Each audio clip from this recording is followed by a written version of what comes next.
I'm not exactly certain what determines it. A lot of times it's where it took place or who the victim was or, what the reason was behind the shooting. My guess is there's going to be multiple investigations going on kind of simultaneously at this point. These are the things that we're going to have to find out once they do have a press briefing.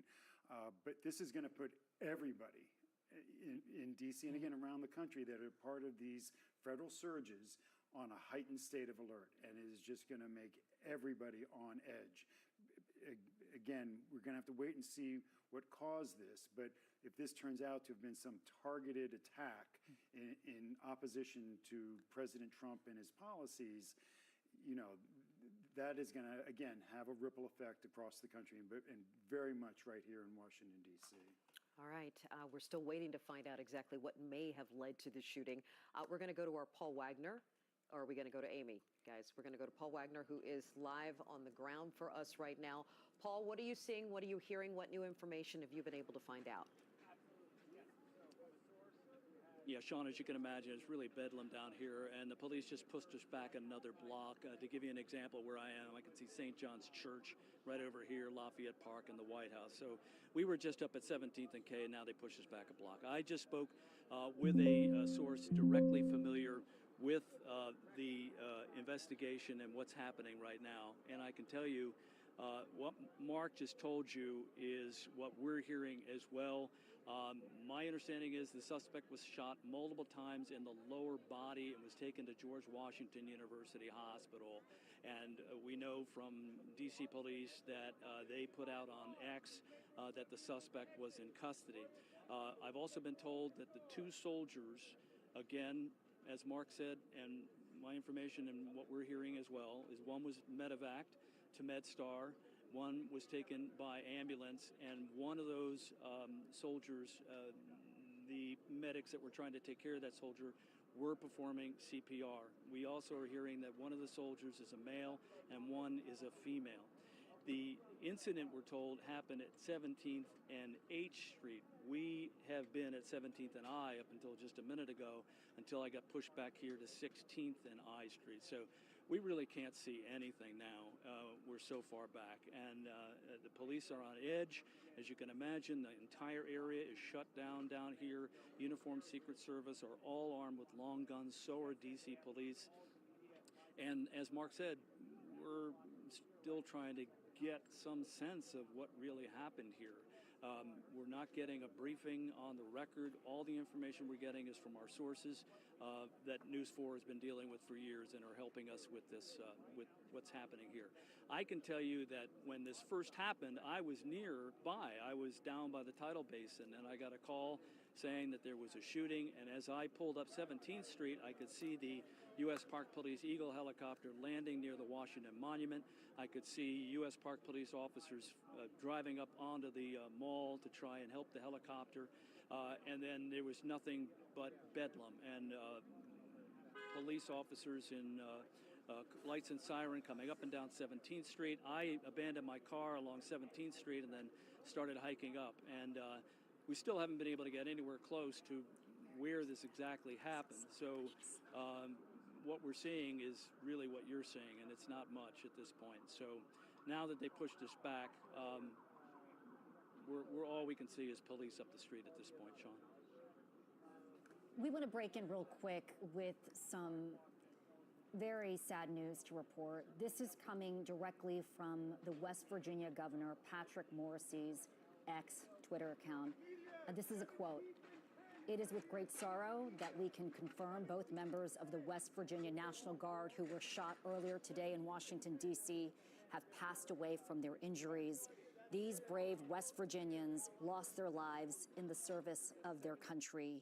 We are in ongoing contact with their families, and we're going to bring you more information when we get that. But that is coming directly from West Virginia Governor Patrick Morrisey." I think that is the news that we were all waiting to learn more of, but the news that we were not hoping to hear. We were hoping to hear that they were okay, and to hear now that he confirms that both members of the National Guard, Paul mentioned one may be a male, the other a female, both killed in this absolutely horrific shooting this afternoon. As we continue to work to get more details to find out what happened, our thoughts are certainly with their families, their fellow Guards members, their families back in West Virginia tonight. This is just absolutely awful. I mean, awful any time, but here we are one day before Thanksgiving. Unimaginable. This is a time when families get together, and with certainty, their families are probably waiting to hear whether they could even take a break and come home to see them and to hear the just unspeakable tragedy that these two Guardsmen both passed away from their injuries. That's according to West Virginia's governor, that they were both from West Virginia as well. Is just a terrible turn of events tonight. Mark is here still with us. Mark, are you learning more? I can tell you the mayor's on the way to the scene right now. They'll be having a press briefing shortly. They're waiting for other people to arrive there. Another source has just told me that they are investigating this, that looking at the possibility that this was a targeted shooting, that the person was targeted these National Guard troops. But they're trying to identify that suspect and determine that motive, and they hope to have that information before they actually step in front of the cameras to answer questions for the press. Mark, we've been talking about the ripple effects. We don't know the exact circumstances. Can you talk about the impact of what this is going to mean for our city and for law enforcement moving forward? 2 National Guardsmen shot to death, according to the West Virginia governor, at 17th and 8th Streets downtown the day before Thanksgiving. Yeah, look at the reaction that you two just had when you learned that news, right? I mean, that's exactly what the rest of the country is feeling. That's what every National Guard member is feeling, whether they're deployed or not. They all, look, your husband years ago was a National Guard, and you can see it in your eyes that you're feeling that, right? That because there's this real sense of connection to who these people are, and that this, they didn't sign up to be killed, right? They were trying to help their community. That's why they sign up to be citizen soldiers like this. And so, look, I don't know if the president will return from Mar-a-Lago because of this to try to address the nation and talk about what happened. But this is really one of the biggest fears of everybody involved in this when these troops were deployed, that something like this would happen. And what that means next, we're going to have to wait and see. We can only, but I would be shocked if they have not pulled every National Guard troop off the streets for at least for today to if nothing else, not just for their safety, but for their mental health well-being. I was talking to Chief Donnelly, the fire chief today, and we were talking about the tragic air crash and the after-action report. And he told me that they're doing 2 separate after-action reports. One is an after-action report focused simply on the mental health follow-up of all the people who responded to that tragedy. And so that they're going to have the same type of response for these 2,000 troops who are away from their families, who are now, all of them, frantically trying to call home. I'm sure. Right? And let them know that they're okay.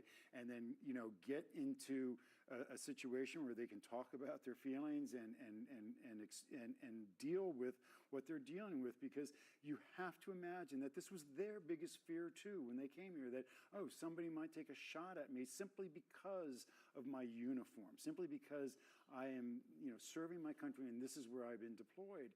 And, it is going to have a huge impact in one way or another here in D.C., and particularly on this federal presence, and I can't imagine that it's going to lessen that. Yeah, I just hard to wrap our heads around what's happening right now. News 4's Jackie Benson joins us now with an update on what she's been hearing about this horrific tragedy. Jackie?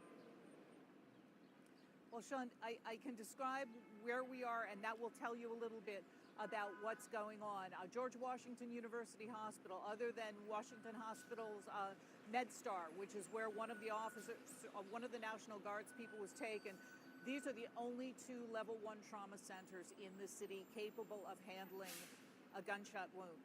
A short time ago, we saw DC police detectives pull up here. You can see there's another DC police car down there just pulling in. There was word that the suspect who DC police referred to earlier as being in custody. Word that this suspect was injured and may possibly be at this medical facility. Obviously, there was a strong police presence here. There was a lot of Metro Transit police here just a short time ago. And then shortly after you made that very, very tragic announcement that these members of the National Guard did not survive their injuries, we saw 2 DC police detectives pull up here and go directly into the hospital. So we're trying to figure out exactly what's going on here. This is obviously the scene of some major part of this investigation, and when we get more information, we'll bring it to you. Back to you. All right, Jackie Benson live for us. Jackie, thank you. We'll get back to you. Thanks for that update. I believe our Paul Wagner reported, according to his sources, that the suspected shooter was shot multiple times in the lower half of their body. Again, Jackie said as soon as we reported the news from West Virginia Governor Patrick Morrisey that those 2 West Virginia Guards members had passed away from their injuries, there was a police presence that showed up there at the hospital. I think it's just worth reading his message once again, just for people who are just joining us. This is from Governor Patrick Morrisey of West Virginia. It is with great sorrow that we can confirm both members of the West Virginia National Guard who were shot earlier today in Washington, D.C. have passed away from their injuries. These brave West Virginians lost their lives in the service of their country. We are in ongoing contact with federal officials as the investigation continues. Our entire state grieves with their families, their loved ones, and the Guard community. West Virginia will never forget their service or their sacrifice, and we will demand full accountability for this horrific act. I think the nation is grieving with their families. I mean, I think we can all, I hope we all have feeling and understanding that this was someone's sister, daughter, friend, loved one, husband, wife, brother, son, who was killed today, just doing their job, just doing what they thought was going to probably be a regular day, and never expected it, that it would end like this. And following orders, Yeah. and trying to do what was right for their country, whether or not, as we've learned, they had a specific job to do when they got here. They wanted to do what was right and follow orders. Mark, are you learning anything new before I ask you the question about?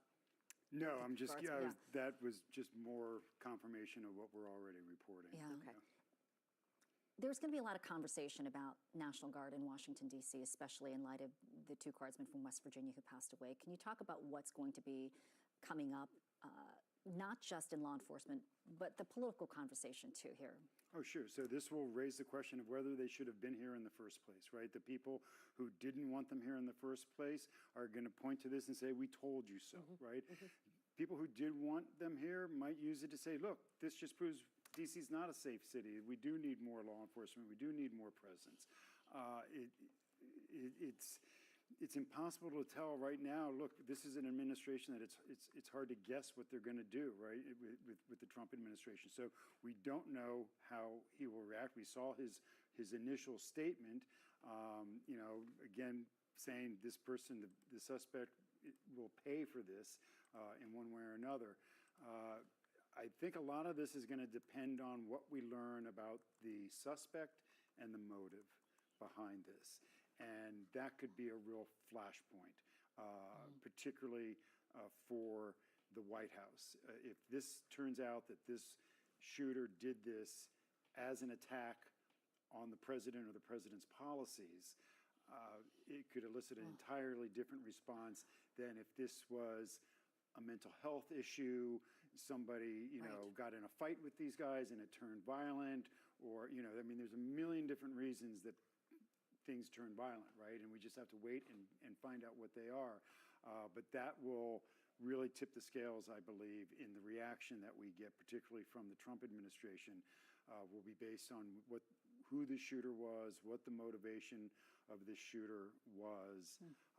And, look, you can start going down that rabbit hole and come up with a bunch of different scenarios that just, would not be good, right? And so we just need to wait and see. And again, as I've been told, the mayor's on her way down there. They will be having a press conference shortly But they are trying, they know the questions we're going to ask, and they want to have those answers before they stand in front of the cameras, and they want to get it right. I also will tell you that a lot of times, I can't tell you how many times I've been to these active scenes, and then the police come out, because we pressure them to, right? We're demanding answers. We want to know right now.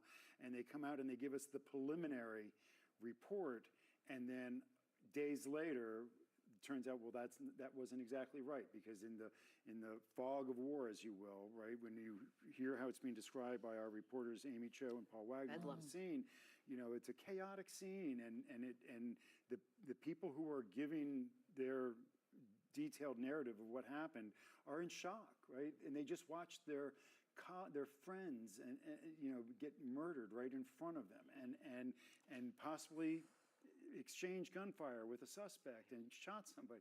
So it's a traumatic situation for everybody involved, obviously, and so you really need to let things settle down a bit before you start putting all the pieces together to find out exactly what happened here, and that takes time. And so I'm certain we'll get a preliminary briefing within hours, hopefully sooner than that, but it'll be days really before we get a full readout and a real clear picture of what happened, and particularly the motives and who this suspect is. I understand we are just getting some reaction now from Vice President J.D. Vance. Let's listen in to hear what he had to say. We had, and some of you may have seen this on your phones or on social media, but apparently there was a shooting outside the White House just a couple of hours ago. And we're still learning everything. We still don't know the motive. There's a lot that we haven't yet figured out. But what we do know is that a couple of National Guardsmen were injured in the line of duty. And first of all, I want everybody who's a person of faith to say a prayer for those two National Guardsmen, that they're able to spend Thanksgiving with their families instead of losing their lives, because I understand they're still in pretty tough condition.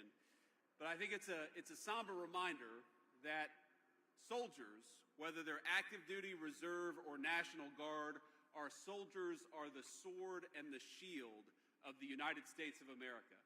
And as a person who goes into work every single day in that building and knows that there are a lot of people who wear the uniform of the United States Army, let me just say very personally, thank them for what they're doing. We're grateful to them, and we're praying that they're going to be safe and they're going to spend Thanksgiving with their families. God bless them.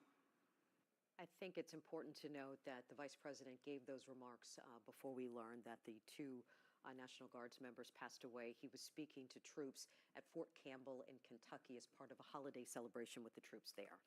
So we expect to get more reaction as the news spreads that two National Guardsmen from West Virginia have been killed. We are going to stop down and start News 4 at 4 right now to bring you the very latest on this breaking news. News 4 at 4 begins with breaking news.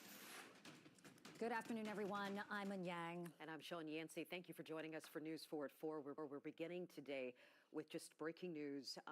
About 2 hours ago, there was a shooting not far from the White House. We understand now that two National Guards members were shot. A third person, who we now believe was the suspected shooter, was also shot. This has led to a massive response and investigation in downtown Washington. There are many different law enforcement agencies on the ground there trying to figure out exactly what happened that led up to the shooting. We know that there's a staging area for media, and as soon as we get more information, we have Paul Wagner down there and Amy Cho. And this is not just a story that is going to impact so many people the day before Thanksgiving, knowing that two National Guardsmen have died. But they're going to have ripple effects in so many different areas, especially in travel. Absolutely. It's affecting travel right now. There was a ground stop earlier at Reagan National. We understand that has now been lifted, but right now we can tell you that I believe it's Farragut, one of the Farragut East stations, I believe is closed, but you can still get in the other side. But I understand we talked to people, regular old people who are walking around in this area. This impacted their afternoon. Let's listen in to hear what they had to say. Why are all these people running? And I look on the street, it's so many people running opposite direction. And it was little children too. And they looked like school-age children, maybe even as young as 5. So the individual who's in charge of them, I just heard him say, go, go. And the kids, They're on both sides of the street, and the kids are running. So then I heard, help, help. Someone yelled out, help, twice. I don't know if it was the individual that was shot or was it someone yelling for help. So then I'm actually on 17th Street. Then the armed men, and I say to the Uber driver, they're not going to let us go up there. I mean, it was just a shoot. So then the armed men say to us, you have to turn around. You have to turn around. Paul Wagner described the scene as bedlam because this happened at a very busy afternoon. We not only have the response from law enforcement investigating the shooting in Washington, but we have people who were trying to travel home from work, trying to travel to their families, also just out enjoying a nice day in Washington, D.C., because it has been a beautiful day marred by this terrible, unspeakable incident. Absolutely. For those of you who are just joining us, President Trump is not at the White House. He is at his home in West Palm Beach at Mar-a-Lago. J.D. Vance, as you heard just a short time ago, he's at Fort Campbell in Kentucky. So neither one of them were here when this horrific tragedy happened. Let's go to Amy Cho now, who is live close to where the staging area is for the media. Amy, any updates right now? Yeah, it obviously was just such devastating news to learn about the two West Virginia National Guardsmen dying of their injuries. I can tell you, certainly a very tense and sad mood out here at 18th and I Streets Northwest, just outside the Farragut West Metro Station. I want to step out of the way and give you a look at the extensive investigation that is ongoing. We've seen DC Police, Secret Service, Metro Transit Police, the list goes on. All of these officers, certainly, it is very tense. We've seen some officers holding long guns. I will say that has kind of become the SOP at this point, the standard operating procedure when we have any type of security scare here in downtown DC. Just last month, there was a suspicious package scare for a bit at Freedom Plaza, and we saw several Secret Service members responding with long guns drawn. Now, that turned out to be just a false alarm there, so nothing happened. But certainly for a situation like this, where you have two confirmed people dead, you're going to see that heavy police presence in that response. Mark Seeger spoke a little bit earlier about the mental health impact on all of those National Guards members who have been patrolling the streets of D.C. We have talked to D.C. residents for months now about how they feel. Many of them have loved having the National Guards members here, telling us they feel safer with them on the streets. I've seen people coming out to take pictures with the National Guards members or bringing them food and thanking them for their service. You also, of course, did have some people who did not want to see them here and said they felt less safe having people in military uniforms patrolling the streets. But again, just taking a live look here at this extensive investigation outside the Farragut West Metro Station as police work to learn more about what led up to this deadly shooting. Again, this comes in the aftermath of DC being in the national spotlight for crime here in the city. You, of course, will recall this past summer, there was the federalization of DC Police. That was in response to a former DOJ staffer being assaulted during an attempted carjacking. President Trump took notice back then. He said crime here in the city was out of control. Those were his words. That is why he issued that executive order declaring a crime emergency here in DC, brought in the National Guard and all of the federal troops. Again, mixed reaction. Again, some people really loved having the National Guardsmen. Others were not so keen on the idea. But we've been seeing them all throughout the city. Even just this morning, we were at Navy Yard for another story. I saw several National Guards members walking around. It was a very quiet day. I was grabbing some lunch. They were at the same restaurant grabbing lunch. Just a normal, peaceful day. And then to have a tragedy like this happening here in the nation's capital just the day before Thanksgiving, just absolutely heartbreaking. We are standing here near the media staging site. We're hoping there will be a briefing at some point with a spokesperson from DC Police. Obviously, still a lot of moving parts, a lot of different agencies trying to coordinate and figure out who is handling what. So we will stay here and bring you updates as we get them. Guys. All right, Amy Cho with the very latest. Amy, keep us updated. If something changes, we will come right back to you. We have some new video we want to bring to you, but before we get to it, we do want to warn you that it could be disturbing. It is video from the scene this afternoon, directly after the shooting. That's right. I believe it's going to show some of the officers helping in the immediate aftermath of the shooting. If we could, let's take a look at the video. This was clearly shot from an office building, from an upper window. You can see the glass is broken out. You can see what believes to be police officers struggling with someone. and also what could be a victim. You know what, we just don't know. You can clearly see the broken glass there that probably was shattered as a result of the shooting. Again, this. But definitely looks like National Guardsmen involved, Absolutely. perhaps transit police, even a citizen just in plain clothes responding to the scene. And, you know, we don't want to Trying to get into help. too much detail. It just looks like somebody is helping either the victims. It looks very much like it looks like you can see one victim down in camouflage, and then I believe where we're seeing all those officers on top, it looks like that's where that's very much looks to me like they're putting that person in cuffs. That would be, even when when a suspect is shot and injured, the police still put them in cuffs for safety. And it looks like they're rendering aid here to another person. And so That was just behind the bus. Was that behind the bus shelter? Absolutely. And just to again bring you up to speed, 2 National Guards members were shot and killed this afternoon. This looks like it may be video of the immediate aftermath of what was the shooting, perhaps police securing the suspected shooter and trying to render aid to the two victims. I want to read the statement from West Virginia Governor Patrick Morrisey. That is how we first learned of the news that the 2 National Guard members had died from their injuries. This is the quote: "It is with great sorrow that we can confirm both members of the West Virginia National Guard who were shot earlier today in Washington, D.C., have passed away from their injuries. These brave West Virginians lost their lives in the service of their country. We are in ongoing contact with federal officials as the investigation continues. Our entire state grieves with their families, their loved ones, and the Guard community. West Virginia will never forget their service or their sacrifice, and we will demand full accountability for this horrific act." It is horrific indeed. Just to see that video right now. Hey, Hold on just a minute. Yeah. West Virginia's governor, just after what you read from him, Yeah. he is now saying, he is just reporting on X, formerly Twitter, "We are now receiving conflicting reports about the condition of our 2 Guard members and will provide additional updates once we receive more complete information. Our prayers are with these brave service members, their families, and the entire Guard community." We just want to say, look, in breaking news situations, things happen. We try to make sure that we're giving you the most accurate information we get. What An just read was the initial statement that we received from West Virginia's governor, and you just heard that he said there may be conflicting reports now. We know there are several different law enforcement agencies responding to the scene, and as Mark Seagraves pointed out, there will be layers of investigation as well. So we are trying to learn more information. We're trying to check all our sources with our reporters as well on exactly what led to the shooting. We know that 2 National Guard members were shot at 17th and H Streets. We know that there was 1 suspect in custody, as we saw from that video, but that the suspect was also shot and, according to President Trump, severely wounded.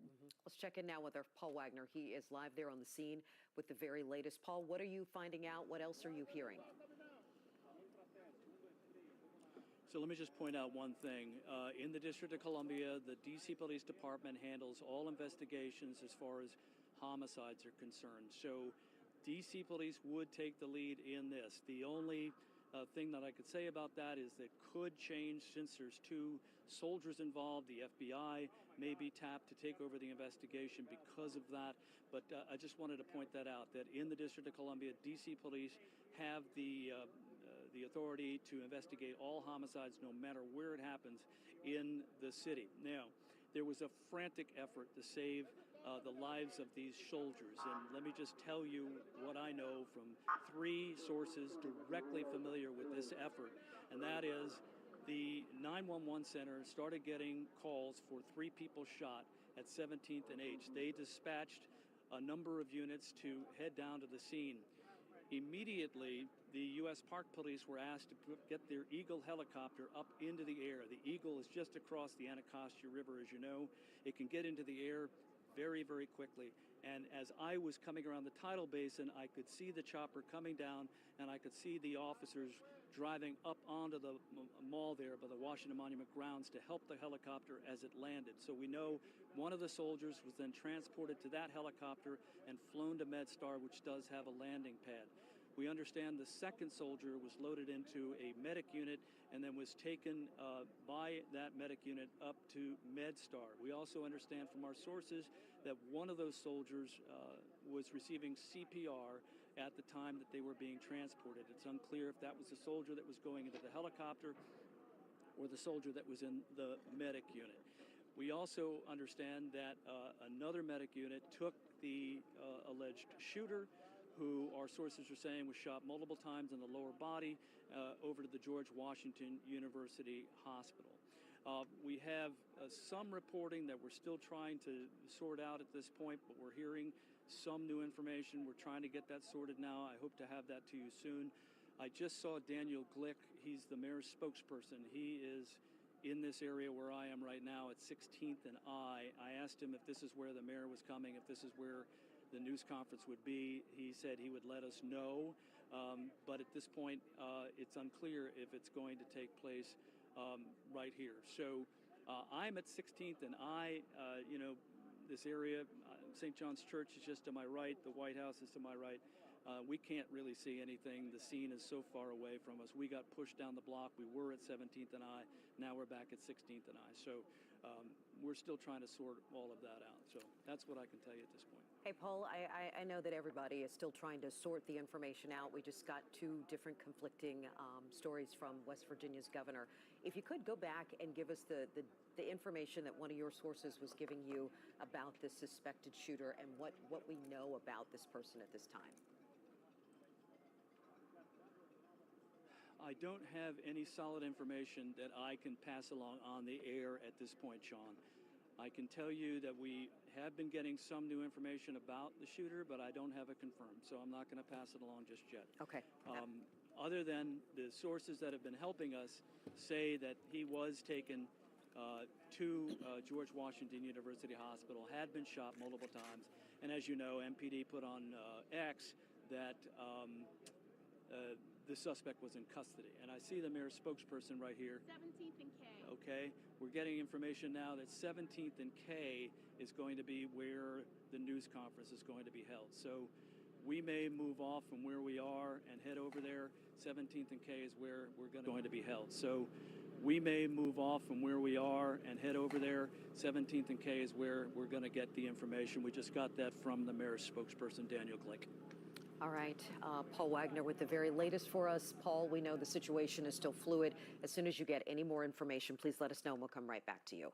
So we're looking now at the podium where the media staging center is set up there right at Farragut Square. This is right near the White House, as we've been reporting.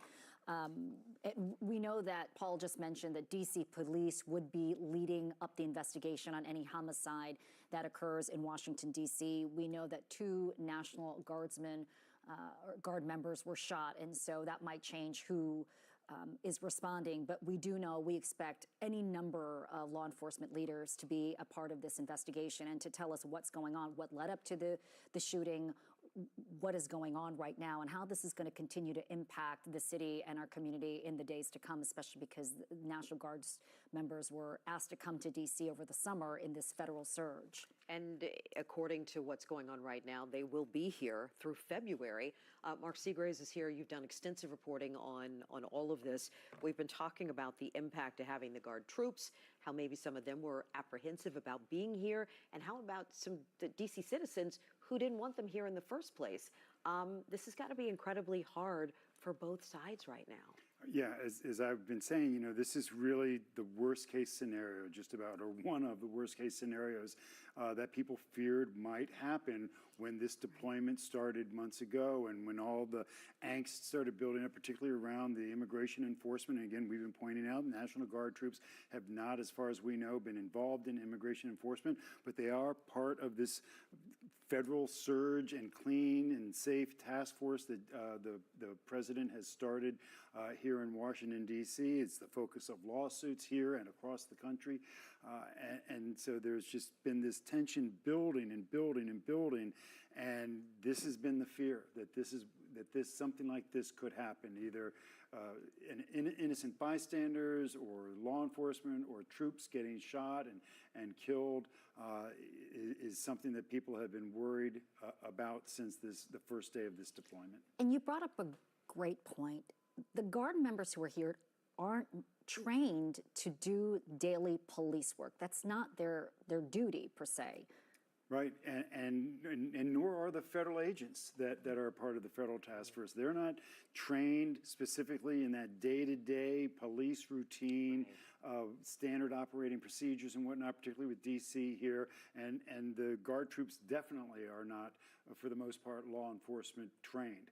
And so that was a concern when they started coming in. There were questions about whether they had police authority, whether they were actually allowed to make arrests and detentions. And I went back and forth just a few weeks ago with National Guard, and they confirmed, yes, in fact, they all had been deputized. They all do have police powers. They can detain suspects. If they get a suspect, they detain them. They call for police. Police come and take them into custody.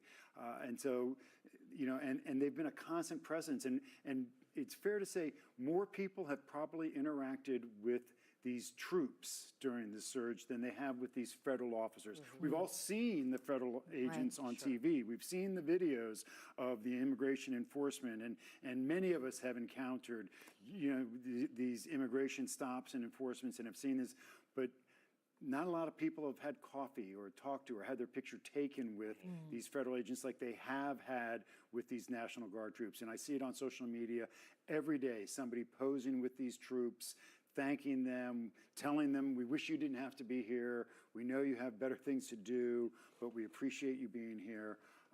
And so, this is, again, it'll be interesting to hear from all the parties who partake in this press conference. My guess is for this first press conference, they are very much just going to focus on here's what happened, here's what we know, rather than the political implications or what happens next, what happens tomorrow. I would hope they would be able to tell us the status of the National Guard, whether they have been temporarily removed from the streets until this gets sorted out. But the long-term implications of this, I think, the people who will come to this podium will probably defer. They'll probably be asked. I would imagine reporters will ask. Sure. But my guess is that they won't want to answer those questions. It'll be too soon to answer those questions. All right. As we should mention again, this just happened a few hours ago, so this is still developing.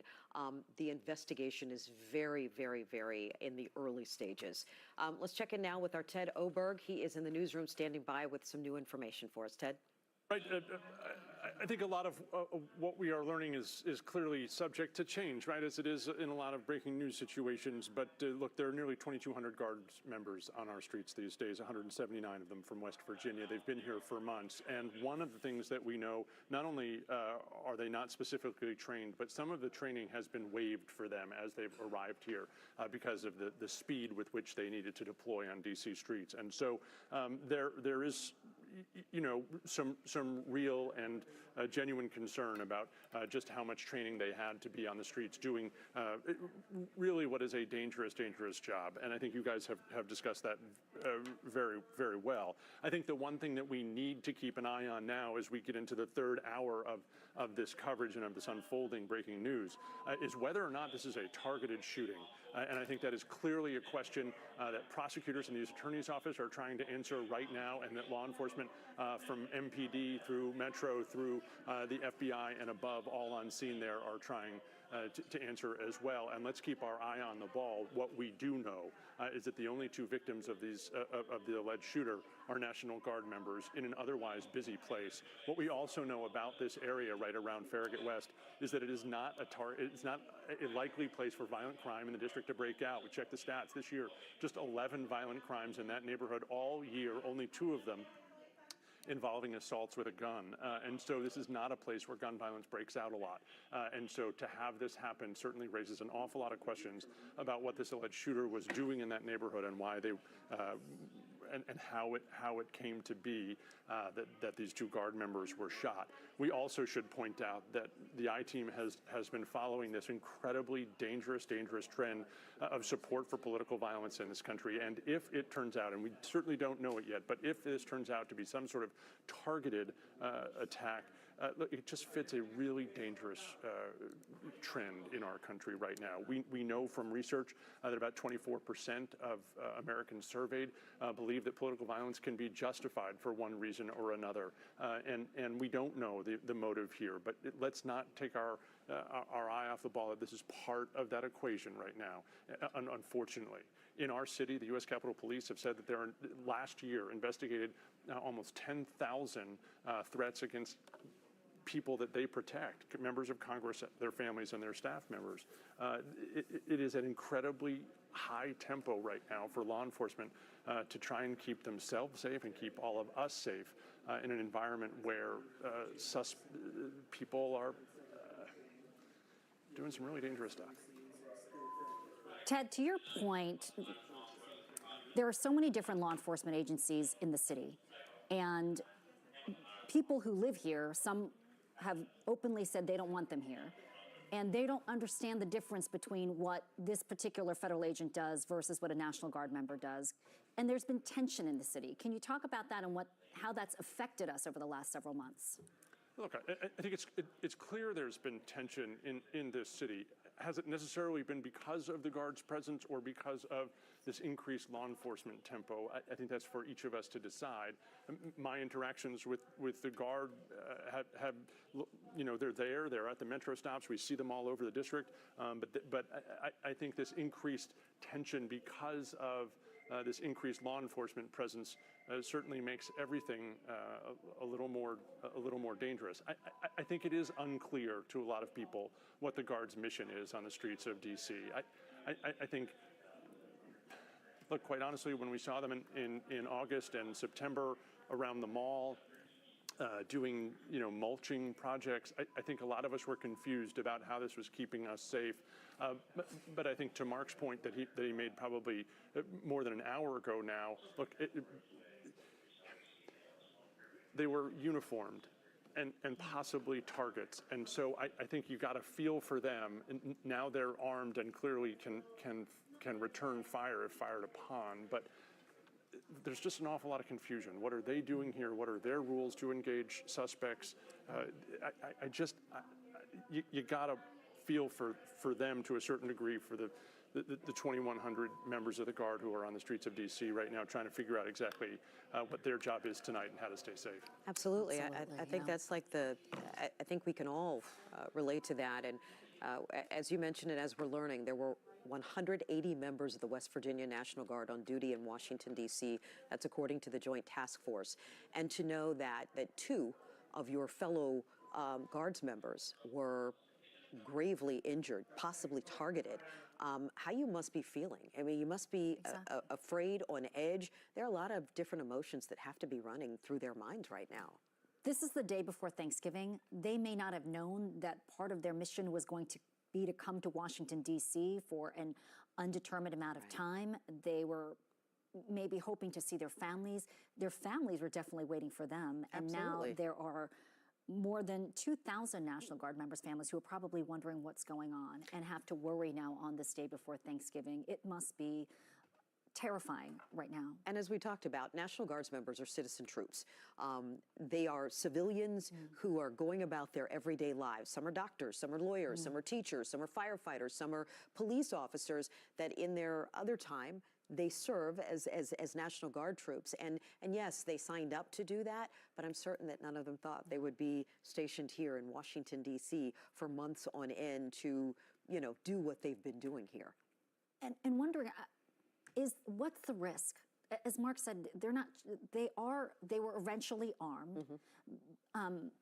They're not necessarily have the same tactical gear, right? Mark, jump in here they may not have the Kevlar, the vest, and they're interacting with citizens, and we haven't seen that with other law enforcement agents. So to have these two people, National Guard members, be victims of a shooting in downtown Washington is especially horrifying. Yeah, absolutely. Again, because these troops, unlike the federal agents that have been deployed, they have been making a personal connection with residents. Again, whether you want them here or not, I think most people understand that they're compelled to be here. They didn't choose to come here and suit up and leave their families. But they have been very gracious about posing for pictures with kids and families and tourists and talking to people and giving directions and doing the, look, they certainly didn't sign up to mulch the National Mall, right? But they did, right? That's what they were told to do, and so they did it. Certainly, we saw the horrific video of what appeared to be the aftermath of the shooting a short time ago. In that area, I'm going to imagine, Mark, there are tons of security cameras that will hopefully lead investigators to figure out what happened here. Absolutely, and people are, look, we're already getting video sent to us, and I'm looking at it on my phone that we have not cleared yet for broadcast that just shows, as you said, a massive response, both of first responders and then medical professionals and paramedics on the scene. One of the videos we did show, but we're going to start seeing a lot of videos popping up just from people's cell phones, from buildings, surveillance cameras, and whatnot. So there will be no shortage of video of at least the aftermath of this, if not the actual shooting. And it looked like that the shooting took place very close to a metro entrance, right? And so we know there are surveillance cameras around there as well. So, it'll be interesting to hear. DC just launched the Real-Time Crime Data Center. I'm probably getting the name wrong. I forget. I broke the story and I already forgot about it. There's been a lot of news. But there's a room in MPD headquarters where they do nothing but monitor, all of these video feeds that they have from all around the country.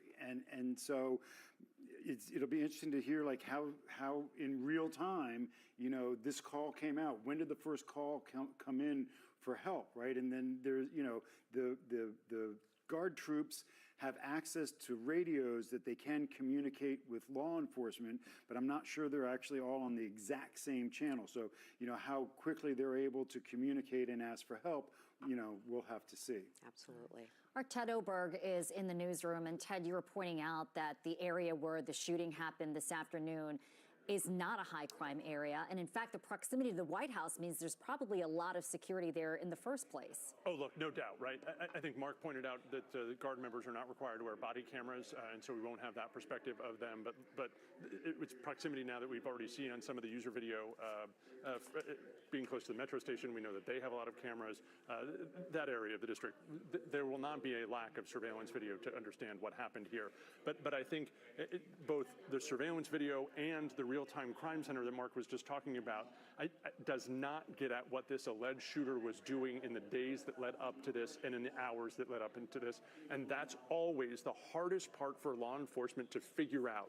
We'll be able to dissect that now that we know this person's identity, now that we know what this person has done. But what led up to today is constantly the question and the thing that is hardest to stop in almost every one of these lone actor incidents. And there is no information that this person acted with someone else. We'll wait to hear from law enforcement any of those details. But this highlights an incredible problem that is facing law enforcement all over this country when lone actors decide that their grievance has gotten serious enough and they are going to do something about it. And scientists have tried to figure out what triggers that in someone. They've not been able to figure it out. Law enforcement has tried to figure out how do we mine the vast amounts of information on social media to figure out when someone is going from simply angry to radicalized enough to do something about it. And I think all of the things that we talk about, surveillance video, body camera video, real-time crime centers, all tell you what's happening now. They don't tell you what someone is planning to do, and that's what we would have needed to prevent this. And it is a challenge that is facing law enforcement all over this country. We've talked to people after so many of these incidents to try and figure out, is there any warning sign? And there's always something. but look, they happened so quickly, and in this instance, I think we will hear that it happened so fast that we may not have been able to interact with this person before they did what they did. So I think all the surveillance is great, on to your point, and we'll be able to, really understand second by second what happens. But the important thing is trying to prevent the next one, and that's really, really hard. Something Ted just said right there, and I was just got a text from a friend and former colleague Dave Statter reminding me, if this in any way sounds familiar to people, it was 31 years ago, almost to the day, 2 days before Thanksgiving, that a disgruntled man walked into MPD headquarters and killed 2 FBI agents and a police officer down at the building now named after the Daley building, now named after the officer who was killed. It was this exact situation that Ted was describing. Someone gets so disgruntled that they decide to be violent and take it into their own hands. And if people are at home and have been longtime Washingtonians, are thinking back, it was November 22nd, 1994, that somebody, and just blocks from where this happened, right, on Indiana Avenue, they walked into that building and killed 3 people and then killed himself. And so, this is, again, these things, these violent acts of individuals that play out and wreak havoc on so many lives have become far too common in those decades since this happened. My goodness. At police You headquarters. said 31 years ago, Mark. Yep. I understand we've got an image of the suspected shooter that we're going to show you now. Mark, this is, okay. So we believe this is the suspected shooter? So this appears to have been taken from an office building, and a lot of the video that we're getting sent to us, or at least that I'm getting sent to us, is people in their offices in these buildings looking down on the street and taking this video. But you can see, the man does not have his shirt on. My guess is that they removed his shirt when they were trying to give him first aid and then getting him into the ambulance. But he will be the focus of all of this, in the coming days. Who is he? Why did he do what he did? What led him to do this? Where did he get the weapon? Was it illegal?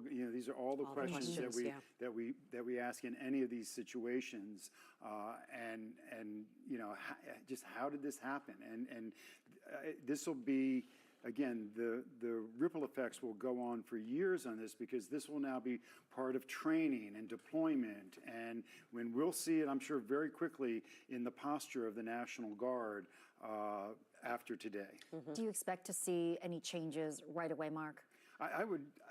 Yeah, absolutely. Again, I'm anxious to find out if the National Guard have been removed from the streets just as a precautionary measure or to just bring them in, get a head count, let them contact their families, let them know they're all right, and then deal with any emotional issues that they might be having, knowing that one of their friends, or 2 of their friends are fighting for their lives. Mm-hmm. Both were told, or both are in grave condition right now at the hospital. And so I think in the short term, the immediate, I would be shocked if we did not see them taken off the streets, at least for a short period of time. And then I have to imagine the manner in which they're deployed after that, and their posture will be much different than what we've seen so far. All right. Mark, thank you. We just saw the image of what is believed to be the suspected shooter being placed into an ambulance. President Trump earlier said he was severely injured. News 4's Jackie Benson is live outside George Washington Memorial Hospital, where we believe that the suspected shooter was taken. Jackie, what have you learned? Well, first of all, I want to address something that Mark was just talking about. I was at D.C. Police Headquarters the day of that shooting, in which three law enforcement officers lost their lives. And he makes a very good point that someone who is determined to do something is going to do something. What we have seen here, where we believe the suspect was taken, is a presence of D.C. police officers and D.C. police detectives. In the District of Columbia, the lead agency on any type of homicide investigation, regardless of where it occurs, that could be in the U.S. Capitol, it could be in the White House, the lead investigative agency is D.C. Police. And what we are seeing here is detectives beginning their investigation.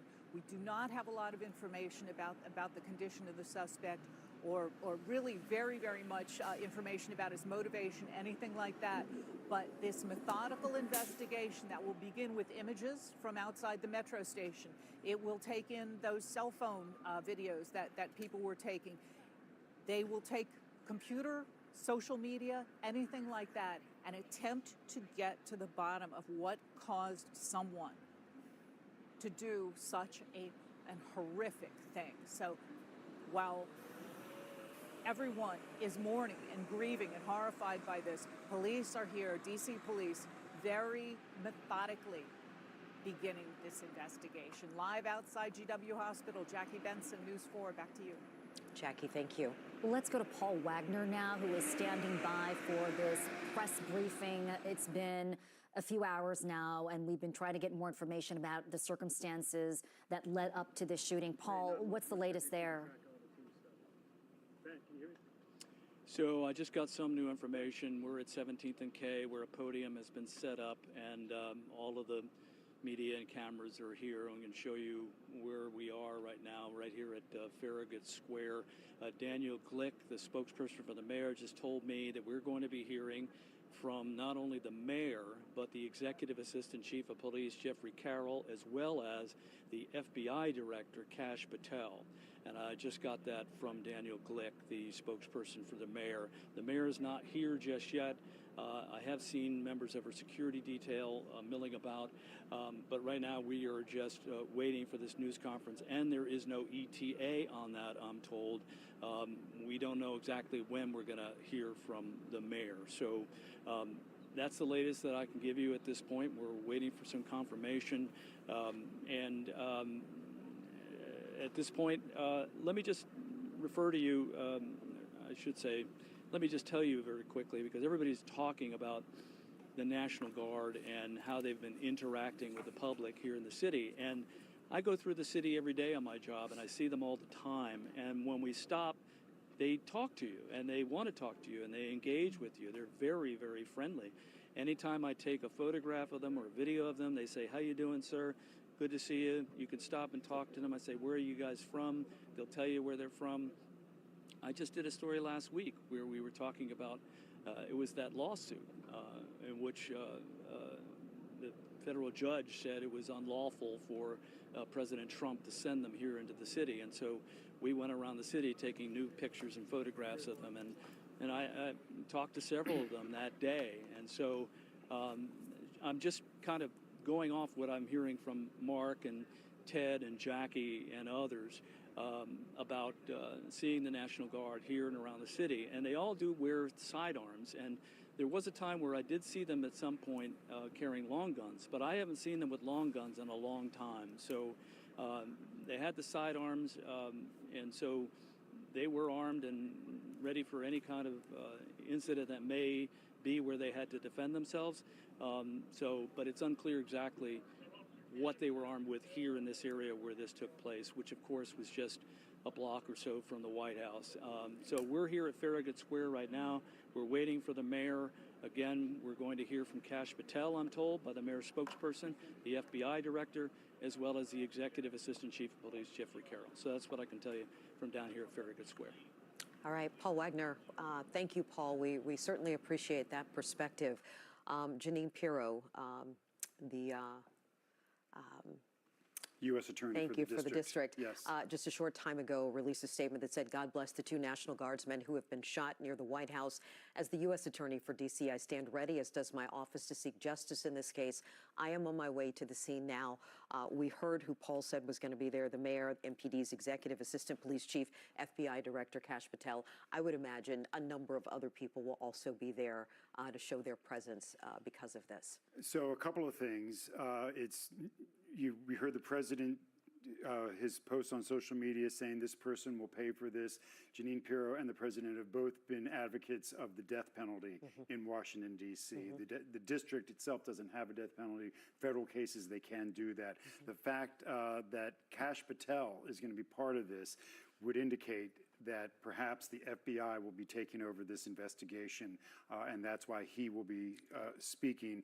Jeff Carroll will be a familiar face to anybody who follows district happenings. He's almost 7 feet tall redhead. He has been the number 2 in the MPD for many, many years. I am told that Chief Smith, Pamela Smith, is out of town, and that's why she will not be taking part in this press conference. I'm told the mayor is on the scene. She is being brought up to speed, and I know that one of the things that they are waiting for before they do this press conference is they want to know as much as they can about this suspect before they stand in front of the cameras. Let's not forget that Director Patel has a history of putting out information before it was really ready to necessarily correct in situations like this. So I think all of them want to make sure they have everything absolutely correct. This is an international story without a doubt. You saw the mass amount of press that are sitting around waiting for this press conference to happen. This is going to be the lead story in every network news, every newspaper around the country and around the world. Something like this happening so close to the White House in the midst of this federal surge, 2 National Guard troops shot, gravely injured. This is going to be a big news cycle, and they're going to want to get it right. And so that's why they're taking so long before coming out and standing in front of the cameras. And we were asking you about the response and reaction. We've been getting it from the White House, from the U.S. Attorney General for Washington, D.C. We're working on getting video for you, but this is the response from the Defense Secretary, Pete Hegseth. And we're hearing we want to get the whole statement for you, but one of the highlights says that Hegseth is saying that the president asked him to add 500 National Guard troops to D.C. As a result of this? We're trying to work on the video to get that, yes. Right. Well, and so I would say that's in keeping with President Trump's track record, that would make sense, that he would, rather than turn down the volume, that he would turn it up, and that he would put more troops on the streets of D.C. And that's just going to lead, again, to more angst amongst D.C. residents and people around the country, too, because D.C. is not the only jurisdiction, it's not the only city in the country that is faced with having troops deployed on their streets. We've seen this, across the country with the Trump administration and local jurisdictions fighting it in some cases. And so that does not surprise me. But again, we're going to have to see what their posture is. I would imagine it's going to be a much different posture. I can't imagine that we're going to see them mulching and pruning trees anymore. Sure. That these guys will be on guard and alert and ready to go and not taking anything for granted anymore as long as this deployment lasts. I also have to imagine there's going to be a huge call, or at least somewhat of a call, from these states that are sending their troops, particularly West Virginia, to say, we don't want to send our troops there to be targets like this. And so, we'll hear Congress weigh in. There will certainly be congressional hearings at some point to look at this as well. So this is going to, unfold on many different layers over days, weeks, and months as we go forward. Oh, my goodness. Let's bring in our Ted Oberg. Ted, you wanted to add something? Yeah, look, I think as we listen to Defense Secretary Pete Hegseth talk about President Trump's desire to have 500 more troops on the street, I think we need to keep remembering they are deputized by the U.S. Marshal Service. A court has already said, a federal court has already said that they shouldn't be here. And that's under appeal, right? The Trump administration announced their intent to appeal that late yesterday afternoon. And Mark said something a couple hours ago, and I dug it up in court documents. The Marshal Service, this is according to a filing by the D.C. Attorney General in that lawsuit, the Marshal Service waived a battery of ordinary requirements for deputation, including the requirement that deputized personnel, that's these National Guard members on D.C. streets, be employed by a law enforcement agency or successfully completed a basic law enforcement training program or have a year of law enforcement experience. That's typically what someone who comes into the area and is deputized by the U.S. Marshal Service would have to have. All of those requirements waived for National Guard members according to the Attorney General's lawsuit.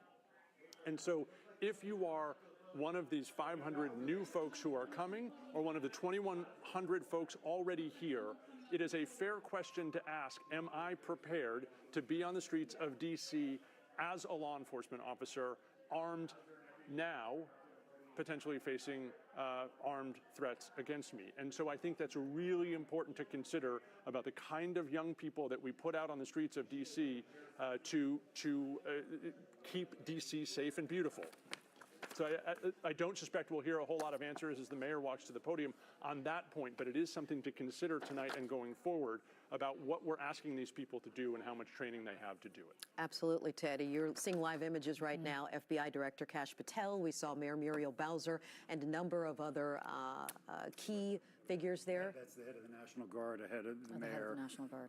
I would just say to Ted's point while they walk up there, typically those requirements are met because the vast majority of the time they deputize somebody here, they're deputizing law enforcement officers from out of state who have all that kind of training. They're coming here to help with inaugurations or other big events. So it's easy to check all those boxes because they have all that. In this case, National Guard troops do not. All right, let's get to the news conference now to update us on what's going on and the circumstances surrounding the shooting. 2 National Guard members shot this afternoon in downtown D.C.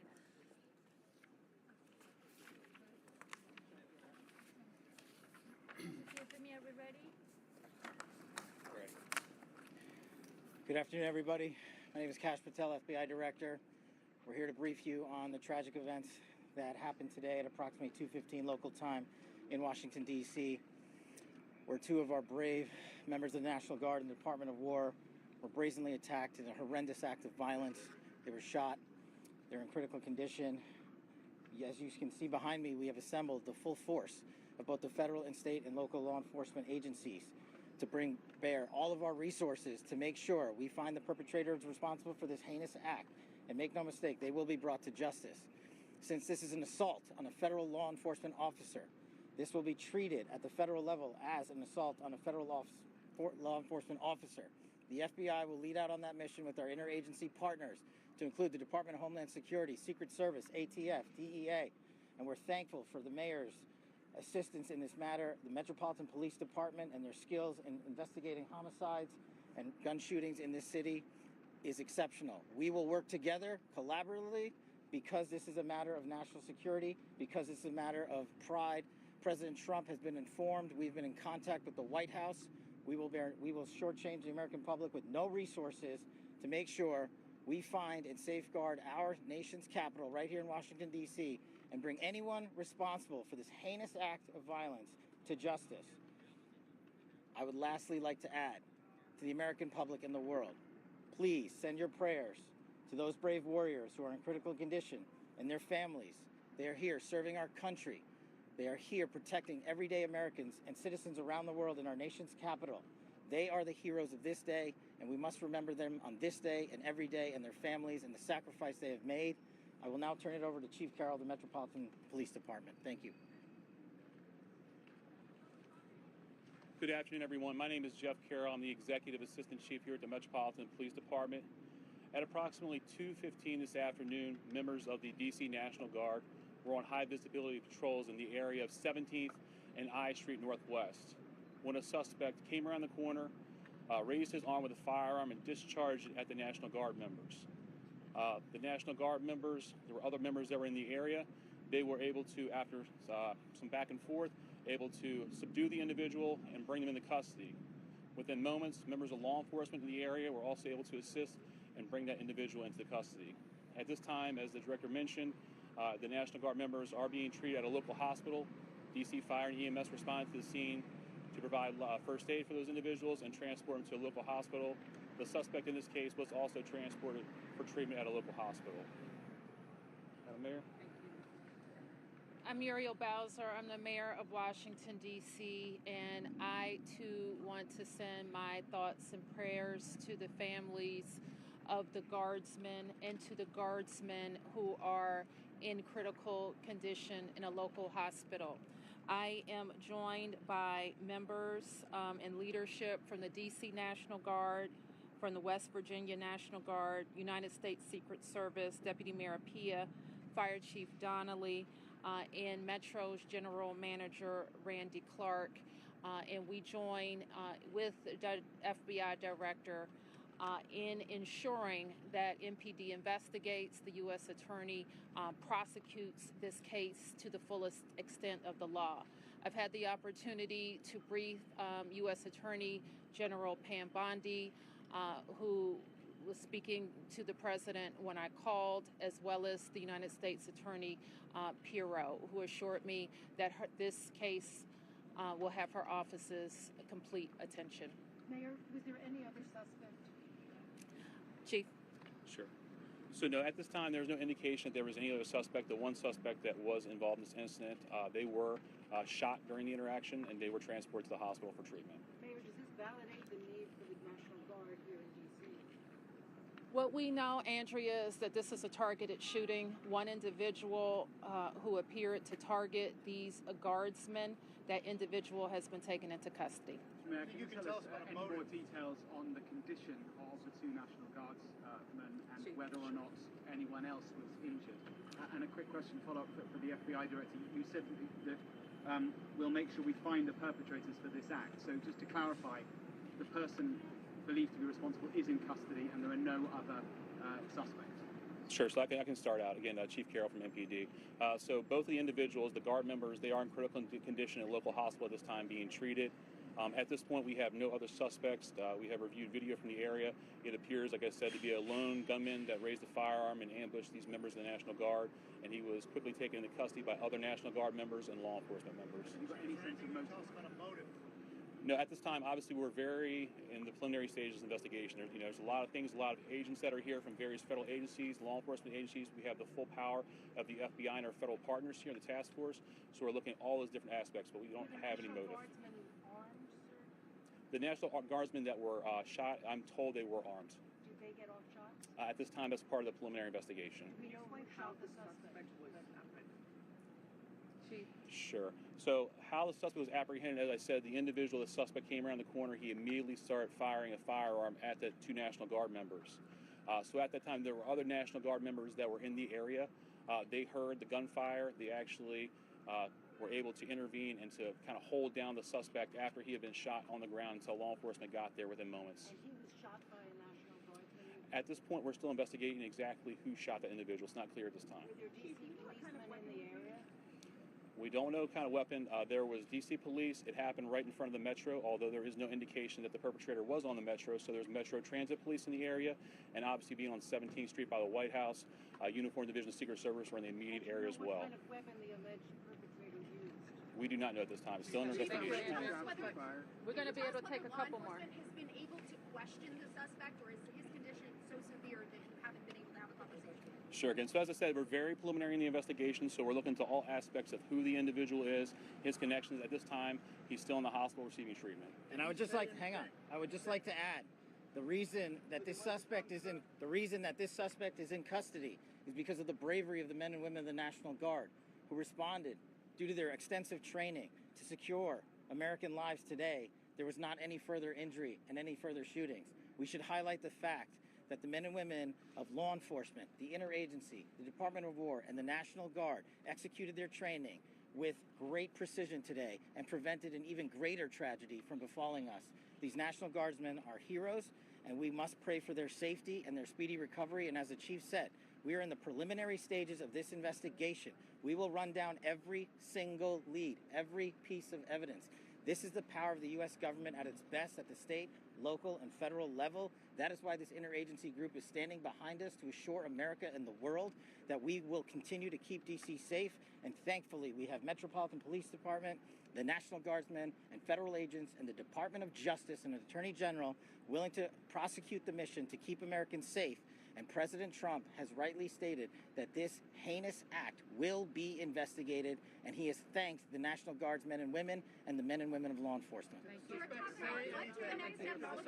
the suspect say anything at the time of the shooting? Why did the West Virginia governor say that they killed? You were just listening to the press conference right there, and I think that the biggest thing that we heard from that is D.C. Mayor Muriel Bowser said this was a targeted attack. Yes. And then we heard Jeff Carroll, the executive assistant chief, go through and describe exactly what happened. Exactly. He said that the suspect turned the corner and immediately started firing at the two National Guardsmen, the Guards members, I should say, and that there were other National Guard members in the vicinity, in that area, who then came to intervene and subdued or held down the suspect until other authorities could arrive.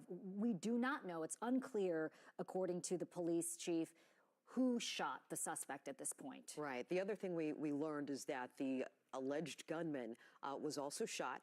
We don't know the latest on his condition right now, who he was, what may have sparked this shooting or anything else. As they mentioned, this is very early on in this investigation, but we heard from FBI Director Kash Patel call this a heinous act of violence that will be investigated and prosecuted to the fullest extent of the law. Yeah, absolutely. So, look, he made it clear, Patel made it clear, that because these National Guard troops are sworn officers, that they're considered federal law enforcement officers, and that opens the door for the FBI to lead this investigation. It would seemingly also open the door for a death penalty charge if they wanted to seek that as a federal charge. So, we learned that. Nobody got to, the general was standing right over the shoulder of the mayor and the FBI director, and nobody was able to ask the general any questions about the current posture of the National Guard, right? Whether they're still out on the streets, whether they wear body armor. There's a lot of questions that we want to get, out of them, whether they recovered a gun, whether it was a handgun. There's still so many unanswered questions, but you can tell they wanted to put out information. They knew there was a need to have some kind of a statement out, but they wanted to keep it very quick. And I would just say, looking at Mayor, I was with Mayor Bowser just a couple of hours ago.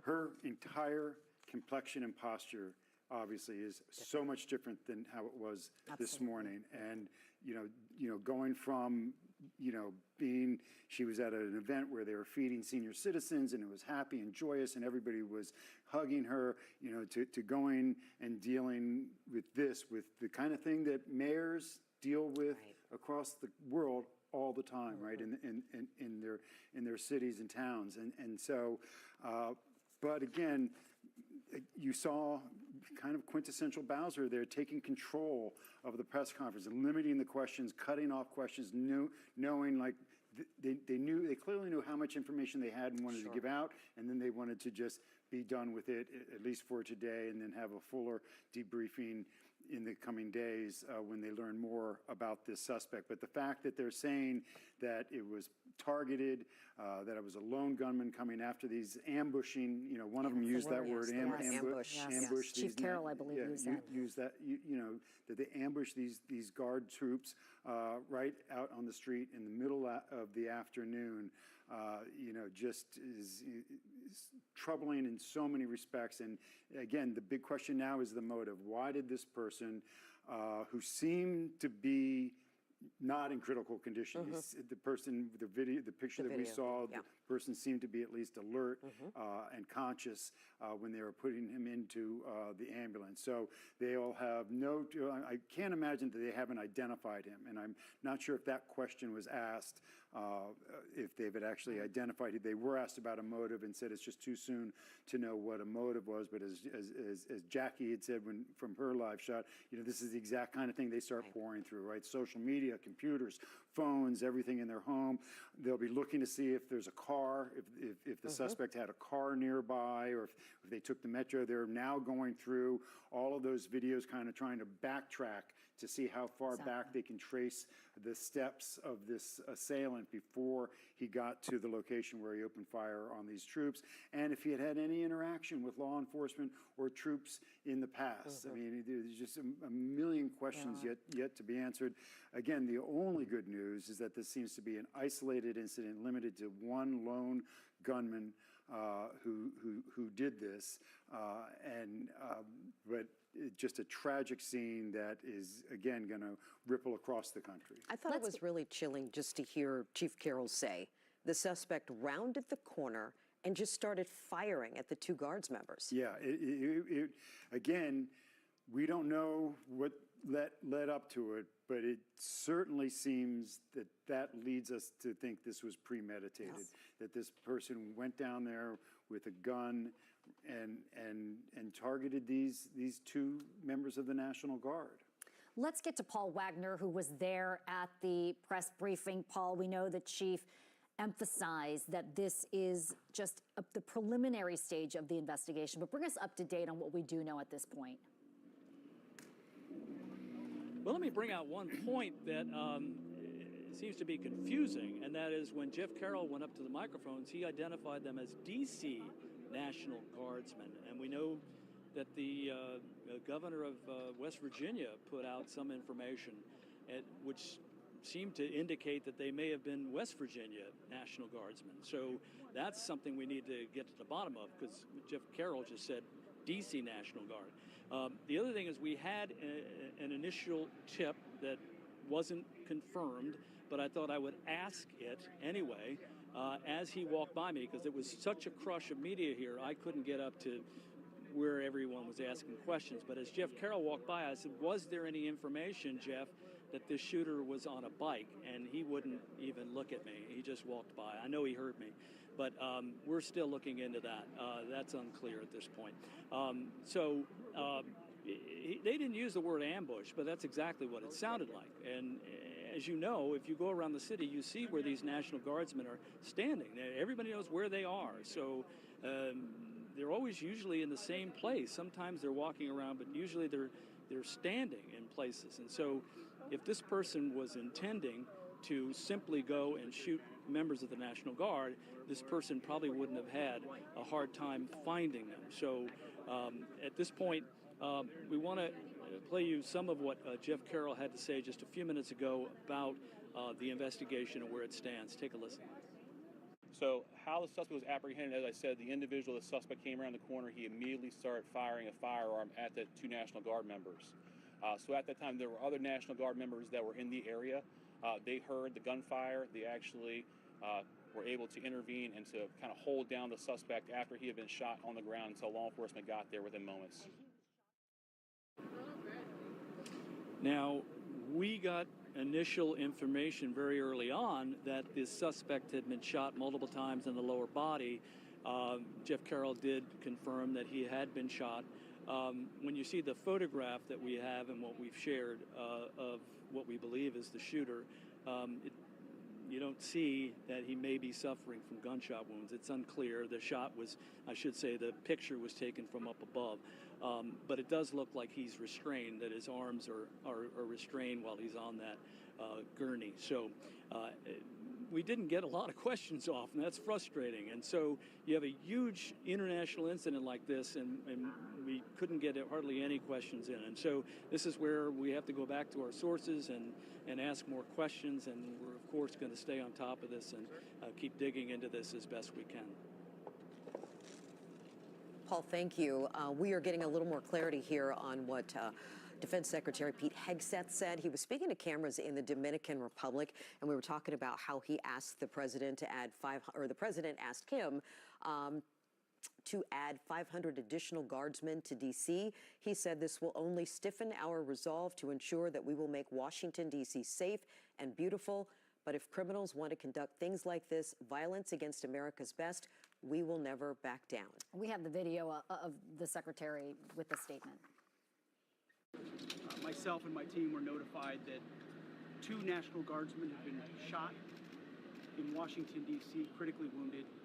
The shooter shot in a cowardly, dastardly act targeting the best of America. Heroes willing to serve in Washington, D.C., serve for people they don't know and they've never met because they love their country and their capital and their community. They were willing to do dangerous things others were not because they love their fellow Americans. Someone decided to turn that into targeting National Guardsmen. That will only stiffen our resolve. We will never back down. We will secure our capital. We will secure our cities. In fact, this happened just steps away from the White House. It will not stand. And that's why President Trump has asked me, and I will ask the Secretary of the Army, to the National Guard, to add 500 additional troops, National Guardsmen, to Washington, D.C. This will only stiffen our resolve to ensure that we make Washington, D.C. safe, and beautiful. The drop in crime has been historic. The increase in safety and security has been historic. But if criminals want to conduct things like this, violence against America's best, we will never back down. President Trump will never back down. That's why the American people elected him. America and our warriors, our National Guardsmen, are strong. And so we're following this very closely. We're getting information rapidly. I mentioned the faith of this country, the Christian faith, the prayers. I would ask for prayers for our National Guardsmen. Excuse me, Mr. President. Appeals to heaven for our National Guardsmen, for their families, on bended knee as a War Department, as a nation. Excuse me, we will never back down. And we think about them right now. Venezuela. So, Mark, we've been talking about the response to this terrible act, 2 National Guard members being shot. And this is we've used the word targeted, ambushed in broad daylight in Washington, D.C. There's going to be a ripple effect. But one of the first things that's happening is the Secretary of Defense is saying the president has asked him to add 500 additional troops. What does that say to you about what's going on here and what the administration wants to send a message about? Yeah, look, this lines up with what we've seen from the Trump administration in the past, this reaction and this resolve and won't back down, this type of talk from the secretary is what we're used to hearing from him and from the Trump administration. The idea that they would throw more troops our way because of this, that doesn't surprise me at all. Again, still interested to see what the current posture is and if they'll stand down just temporarily before they kind of regroup and whatnot. But you know, when they talk about their training, that they were trained for this kind of thing, you know, they just weren't, right? And so so that's troubling to hear that. I will say I just heard from an MPD spokesperson because in what Paul Wagner just brought up, confirming that they are definitely, without a doubt, the 2 Guards members are from West Virginia. He just both of them spoke. Yeah, there's no doubt about that they are West Virginia National Guards members who were shot. You know, and I believe that video, based on what Jeff Carroll's description of the takedown and the subduing, it really feels like that video that we saw earlier that's exactly what that was. That was, you know, moments after the shooting was over and they had the man on the ground and they were getting him restrained and securing the situation. And so I'm confident that that's the video that we saw that Jeff Carroll just described. But again, you know, with Kash Patel, and I was glad that somebody asked the question and that Chief Carroll clarified, Kash Patel was talking in plurals, right, saying that the perpetrators or the suspects, we're going to find the perpetrators. And luckily, a reporter asked very quickly, wait a minute, you know, is there still people out there you're looking for? And Chief Carroll, you know, said, no, we have our suspect, this is the person. Now, look, if there were people who aided this person, if he was part of a group, who knows? You know, there could be other people, somebody supplied him with the weapon, there could be people who may have helped this person. But, you know, the idea that there are active shooters or gunmen out there that were part of this, Chief Smith, I think, said categorically no. There was one shooter who, again, walked around the corner and targeted these troops who clearly could not have seen it coming, right? If that's the description of he came up seemingly from their blind side and opened fire, there was nothing that they could do to protect themselves, and clearly wouldn't. Again, remember, you know, we were talking about it's a beautiful day. It's the warmest day of the month, right? And right before the holiday, and people are in a joyful mood, and then, you know, in a split second, this happens, and everything's changed today. Yeah, I mean, the day before Thanksgiving. You bring it up again. They were completely blindsided. The chief said at around 2:15, these 2 guardsmen were patrolling at 17th and I. Like you said, it's a lovely day. They're probably talking to each other, looking around. And he said the suspected gunman came right around the corner, arm up with the gun, and just started firing. Yeah. They didn't have a chance. I mean, from the sound of it, he was on them very quickly, and thank goodness those other guard members were around to help subdue him before law enforcement got there. Right. We've heard so far that they are in critical condition. That's according to the chief. They were both transported. Joseph Olmo is at MedStar right now, where one of the guard members is being treated. Joseph, what can you tell us about what's going on there? Hey, yeah, good evening. So in that press conference that we just aired a couple of moments ago, you heard several officials, the FBI director, the mayor of D.C., kind of surprising everybody with the news that both of the guards members are in critical condition, because obviously there's been confusion about their condition, if they're dead or alive. Well, we understand now that they are in critical condition, and they're being treated at a local hospital. We believe this is the local hospital that they're being treated at here, MedStar Washington, in Northwest D.C., just a couple blocks away from Catholic University. This is what the emergency room entrance looks like. There has not been a ton of movement out here. There were some DC police cruisers in this parking lot right outside of the hospital. Some of the vans that you see there, like that white and black van there, both of those have federal government plates. I think it's safe to assume that they're here in relation to this shooting, but there hasn't been a lot of movement. Just a couple minutes ago, guys, we saw one single National Guardsman leave the emergency room and walk over to a parking lot here.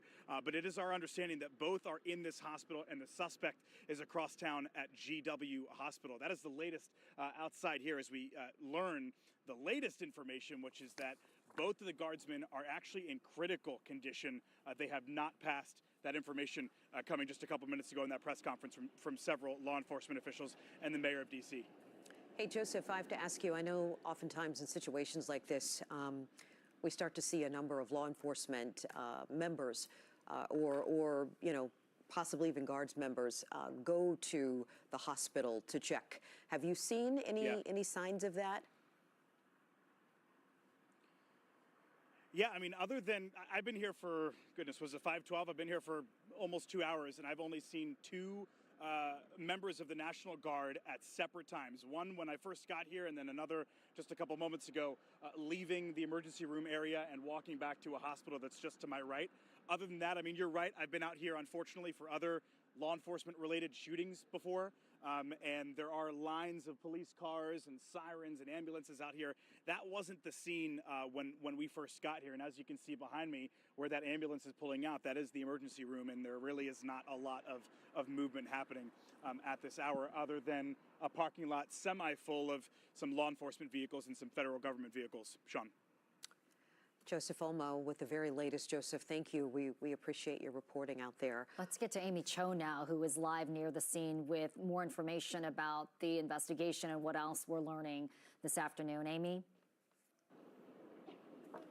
Yeah, guys, there has been a lot of tension and fear here at 18th and I Streets Northwest outside the Farragut West Metro Station, as you see that huge presence of law enforcement as officers try to investigate what led up to the shooting. We have seen Secret Service agents with long guns drawn, some officers walking around with their hands over their weapons, being at the ready. Earlier tonight, we saw there was a daycare in that area that was locked down, and parents had come to try to pick up their children. They were not able to get through, and so the staff at the daycare had to wheel the babies out in wheeling cribs. These were very young children, younger than 1 year old. One father was here picking up his 11-month-old baby, obviously just so thankful that he was able to collect her and that she was okay and that they were all safe and sound. But we saw those staff members wheeling the babies just down that street there. But I want to step out of the way and give you a look. Still, hours in, we are still seeing a huge law enforcement presence. Again, this is at 18th and I Streets Northwest outside the Farragut West Metro Station. But just to give you some context here, this is a very busy area of downtown D.C., a lot of offices, restaurants. There's the Arizona State University campus, that daycare, as I mentioned. However, I looked up the crime statistics on the D.C. police website. It is extremely rare that we see violent crime here at Farragut Square. In the past 5 years, in the 1,000 feet radius around this area, I want to give you the numbers here. 0 homicides previous to today, 16 assaults, 15 robberies. Again, this was over the course of the past 5 years before today. And then we did see 450 thefts and 29 stolen vehicles. So those were more of the typical types of crimes that you would see in the Farragut area. It is very rare to see a violent crime like this. It was a beautiful day, as they were mentioning earlier, but in a split second, everything changes, and now it is completely different. You have dozens, if not more than 100 law enforcement officers from various agencies here. You have DC Police, Metro Transit Police, Secret Service, the list goes on, all trying to work together and piece together all the aspects of this investigation. Guys. Amy, thank you. I think you bring up a point that's so important, that in a split second, life changed, things changed. It was a beautiful day out there. People were going about their regular everyday activities. These two National Guards members were patrolling and you know, probably themselves thinking about tomorrow's Thanksgiving. Right. I don't know. I mean, I'm assuming they're still on duty tomorrow, but still, it was a beautiful day. Everybody was kind of in a good mood because we're close to the holiday. And that's what makes this incident particularly terrible. I mean, we are one day from Thanksgiving. There are National Guard members spread out throughout the city this is not their home. Their families are waiting for them. And then two of them are shot, critically injured, and now their families are wondering what's going to happen next. There has to be concern. There has to be heartbreak in this community, and what this means in terms of what's going to happen next, how this is going to impact our city. Because we know when there are shootings like this, especially involving law enforcement, National Guards, it has a huge impact on how we do things, how we live our lives, especially what's going on in our world currently. Right. Absolutely. The federal surge we've seen here in D.C. and now the additional 500 troops that are apparently going to be sent here. Yeah, it's clear, it looks like after seeing the secretary that they'll ramp up, that this will just give them reason to ramp up their presence here, ramp up the enforcement here. And again, you know, how they will be deployed, how the Guard will be deployed will be a big question, and I'm sure we'll start seeing it in the coming days when we get out on the streets and you know, when we see these troops deployed. That will be one of the pivotal questions that'll be asked in the after-action review of all of this, is were they actually prepared for something like this? Were they actually trained for something like this? You know, we get, you know, as reporters, right, we get told this by our bosses all the time when we're live on the video, keep your head on a swivel. That's right. Right? Keep your head on a swivel, because you have to have this situational awareness all the time, because, you know, people will throw snowballs out, you know, whatever, when we're doing live shots. And so you're always having to be constantly aware of what's going on around you. And, you know, in this situation, when your troops who are obviously in life or death situations that we're seeing now, they're going to be on an incredibly heightened state of alert when they get back out onto the streets. We talk about this. We've talked about this before. These are citizen troops. You know, they have civilian lives that they, you know, they're doctors, they're lawyers, they're teachers, they're, you know, whoever who are also volunteering to help out like this. Do you think now will change? Maybe they'll be wearing protective vests. This has got to be incredibly scary for them. If I'm getting the call now that says, hey, we need you to go to D.C., I'm like, I know I signed up for this, but I didn't sign up for this, you know? It is absolutely going to make at least every governor of those 7 or 8 states is going to rethink their deployment. Do they want to be the governor of West Virginia having to make that call to the families and tell them, you know, the worst possible news that they could possibly get? You know, I mean, I don't recall the last time a National Guard member was killed in the line of duty. Right? And so you have to imagine that there will be states who are going to rethink their deployment in these situations. And deployed to Washington, D.C. for a federal surge, not necessarily for some kind of situation outside of our country. And Mark, the reaction to add more additional troops coming from the president and the Secretary of Defense, juxtapose that with your interactions and the other people who live and work in D.C. saying National Guards members have been friendly, have been accessible, and they've been kind of welcomed as a part of a community by some. That is definitely going to change, don't you think? Oh, well, look, I have to imagine people are now going to be far more respectful and will offer their condolences when they see them. But the Guard troops themselves, yes, will absolutely be more guarded, and I would imagine, you know, less open to, to being, letting their guard down, right? And not just being completely vigilant the entire time that they're on duty, because this is the lesson they all just learned, right? This is the lesson they all just learned. And I guarantee you, every jurisdiction in the country where they're either having National Guard deployed or having the threats of National Guard deployed are going to point to this incident in Washington, D.C. as to why they don't want to have National Guard troops sent to their hometowns. And so, again, this is going to be part of a larger political national debate as we go forward. It'll be interesting to see. Look, I'm sure Mayor Bowser doesn't want to weigh in on the politics of this in the first 24 hours, but long before this, she said she didn't want the National Guard troops here for this. I can't imagine she's going to be happy about having more National Guard troops here.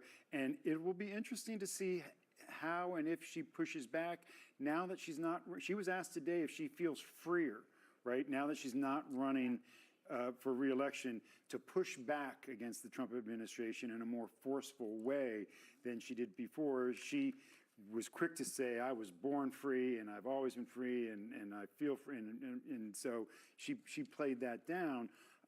But it'll be interesting to see if there's pushback locally on the increase of troops on the street. Well, she was asked by a reporter, is this an indication that we need more National Guards or that the National Guard members being in D.C. works? And her response was, this was a targeted shooting. Right. Right. And I feel like that response said it all. But she didn't say absolutely not. But when asked, do we need more, or is this reason enough to show that we need National Guard members in D.C., she said this was a targeted shooting. Yeah. She's very careful about her wording, particularly with things that involve the Trump administration, right? And you could tell, again, this is why it took hours for them to get in front of the cameras. They all wanted to be on the same page. With the exception of the FBI director, obviously, but they wanted to have all their facts right. They wanted to be on the same page. They wanted to have a single message that they were putting out there, and they pretty much accomplished that and gave us, confirming a lot of what we already knew from sources and whatnot. And so it'll just be, I don't know if we'll get another press briefing tomorrow with it being a holiday and seeing how the investigation goes. My guess is that we'll be getting daily updates one way or another on this investigation. Let's talk about where things go from here in terms of the investigation. We know it's just getting started. We know the group that came out that actually gave the press conference, they just gave us a few basic facts. What are they doing behind the scenes right now to figure out why this happened? Right. Well, I will say there was another bit of conflicting because Patel said in no uncertain terms, right, the FBI was here, right? Yep. The mayor did say MPD will investigate and the USAO Bureau will prosecute. So we'll have to see exactly who does lead up this investigation. But here's what they're doing. They are scouring every camera in that area that would have any kind of imagery of the incident and the time leading up. If they can trace the suspect blocks away, however far back they can trace his movements, if he had a car or a bicycle, as Paul said, or if he took the metro to get there, all of that is being done by one team. There's a forensic team, the shell casings are being taken, the weapon, they did not say whether they recovered a weapon, but one would have to think that they probably did since they subdued the suspect right at the scene. So they'll be doing a deep dive on that weapon. Where was it bought? What's the history of that weapon? How did this shooter get that weapon?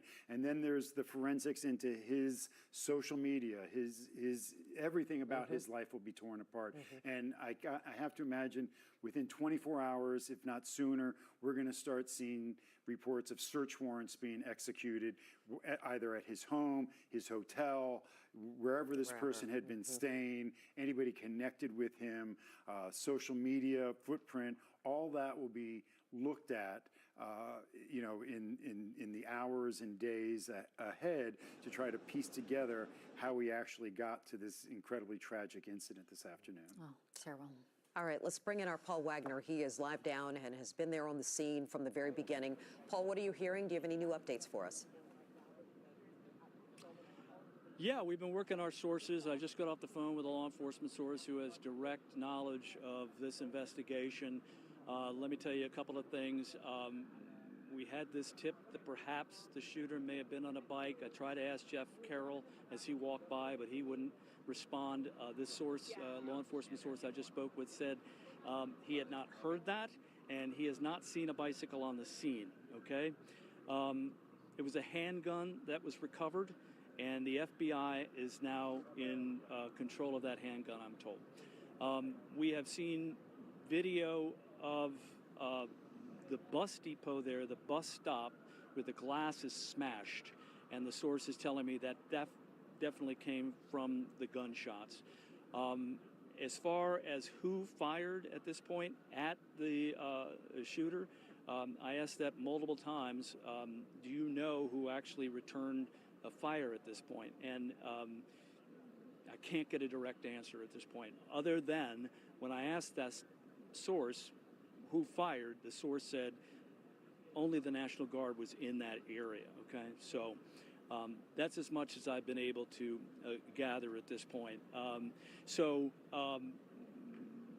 As you know, we weren't able to ask a lot of questions here a few minutes ago when the mayor was here and Kash Patel was here and Executive Assistant Chief of Police Jeffrey Carroll. So now we're trying to work the phones and get as much more information as we can. But the source that I just spoke with told me the FBI is starting to take control of this investigation. So that's the latest that I can give you at this point.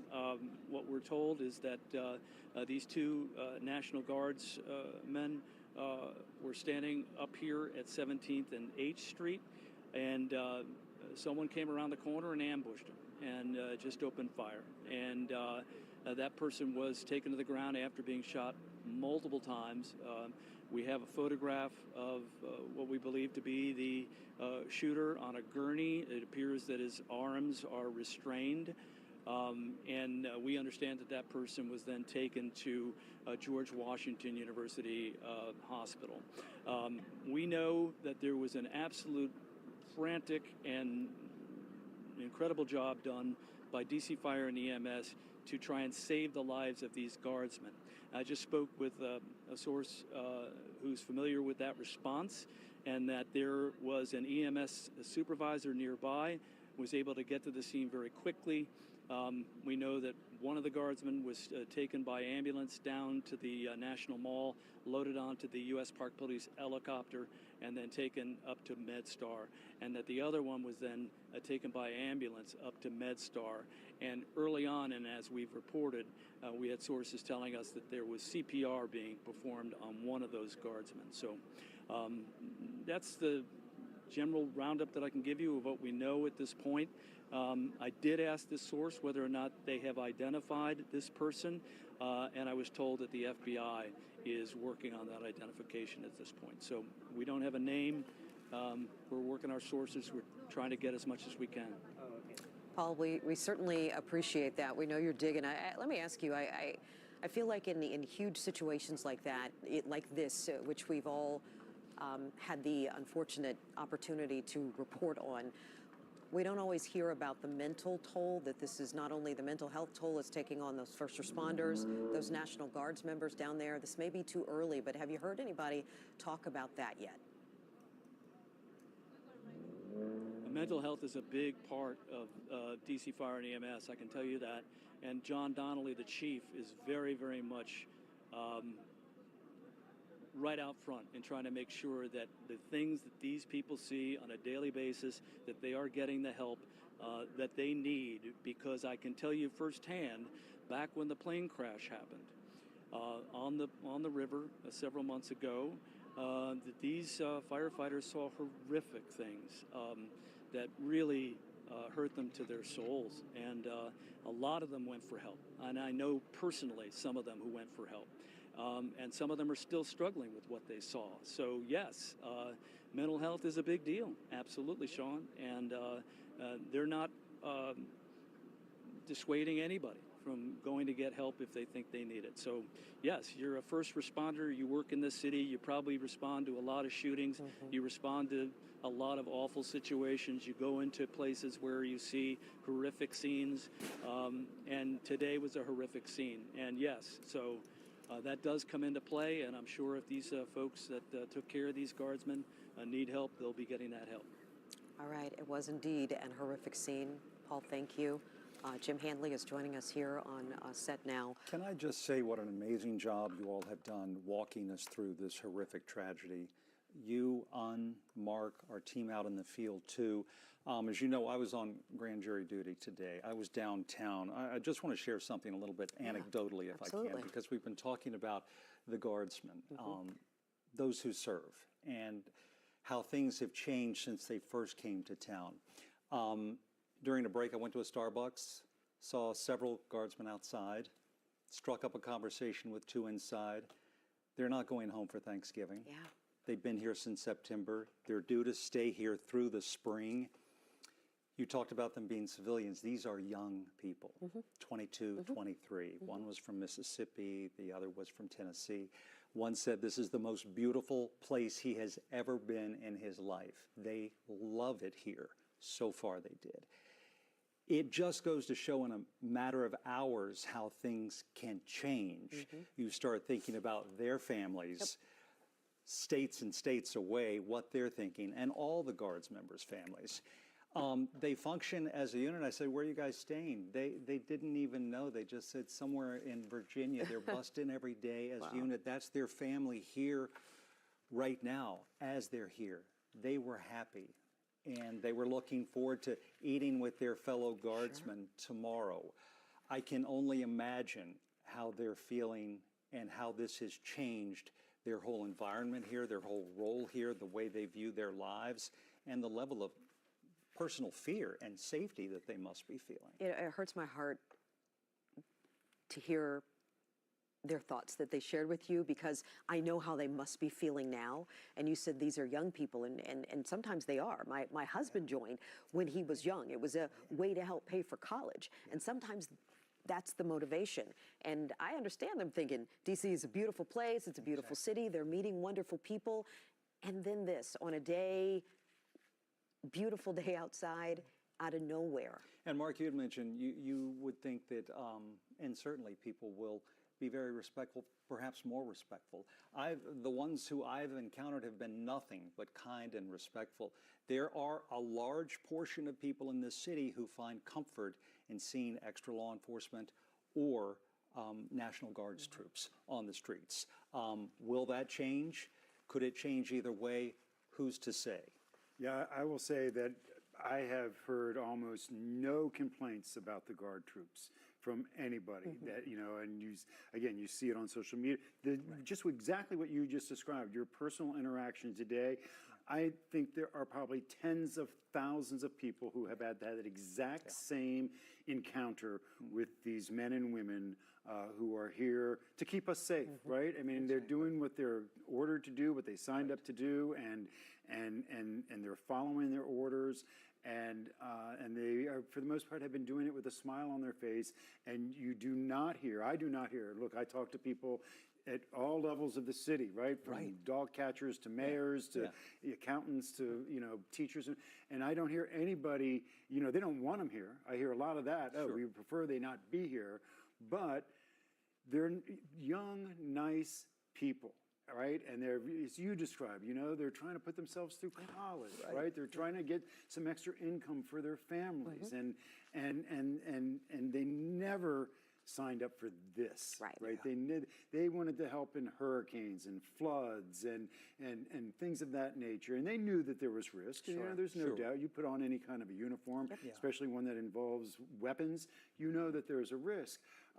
But to know that the mayor used the language, and so did the executive police chief, about ambush and targeted. Oh, yeah. To know that in the back of your mind can put a whole new picture on everything day to day. If I'm them, I'm terrified now. And I let me ask you this, because I had a question. NBC's Andrea Mitchell asked Mayor Bowser why she described this as a targeted shooting, and the mayor's response was, it was the way the suspect shot them. That would lead me to believe that perhaps they've already seen the video, so that they know something. Well, what is that? What do you take from that? Jeff Carroll described it, you know, walking around the corner with his arm extended and opening fire as soon as he came into sight line with these two National Guard troops. I am just now told by a law enforcement official that the Guard troops do wear body armor. The ones I saw today most definitely had on bulletproof Right, vests they do and wear were armed, obviously. body armor. So, look, this is going to, again, raise questions about training, about deployment, about what exactly the mission is. You know, Ted Oberg said, you know, he's still confused. A lot of people are still uncertain about what exactly is the mission of the National Guard. But it certainly will not be raking leaves after today. And speak to the training that you and Ted both touched on a little bit earlier. How much training do they get to come here and work our streets and serve our communities? Right, they don't get law enforcement training. They're not trained on our laws, right? They're not trained on anything. And a lot of them, look, half of them are not even from D.C. Right. Exactly. They certainly don't know Northwest from Southeast. Right. They don't know what streets they're standing on, right? They just know where they're deployed. They go where they're sent, and they do what they're told admirably, right? But, you know, Ted made a very good point about the documents that he uncovered that revealed that the requirement to be deputized as a law enforcement officer by the U.S. Marshals requires all of this background in law enforcement, basic law enforcement training, and all that was waived for these National Guard troops. And while some of them may be law enforcement officers back in their hometown, may have been in the past, or, you know, they certainly don't have the level of training that MPD, FBI, Secret Service, Homeland Security, any of these officers, any of these law enforcement officers who do this day in and day out have. Is that an issue that governors are going to be raising at these 6 or 7 other states? Oh, you have to imagine that they're all right now having this conversation. Do we want to bring our troops back? Right. Do we want to be the next West Virginia that has to make that phone call to these families? You know, I mean, it's one thing to want to help the president and help the country and be loyal to your party and to your president. It's another thing when, you know, these young men and women lose their lives and don't come home. You know, it's one thing to be sent away for 6, 8, 9 months and miss holidays and birthdays and anniversaries. It's another thing not to come home. Right. And that's what they're now having to weigh, that this is the reality. It's not just a possibility. It's an absolute grim reality of this deployment. And you have to imagine that every governor is going to be asked this at their next press conference in their hometowns about what their plans are for their deployment, if they're comfortable leaving their troops in Washington, D.C., and the jurisdictions around the country that are facing the threat of National Guard deployment to their communities are facing that same question, and how they train and what the guidance is given to these troops when they go out.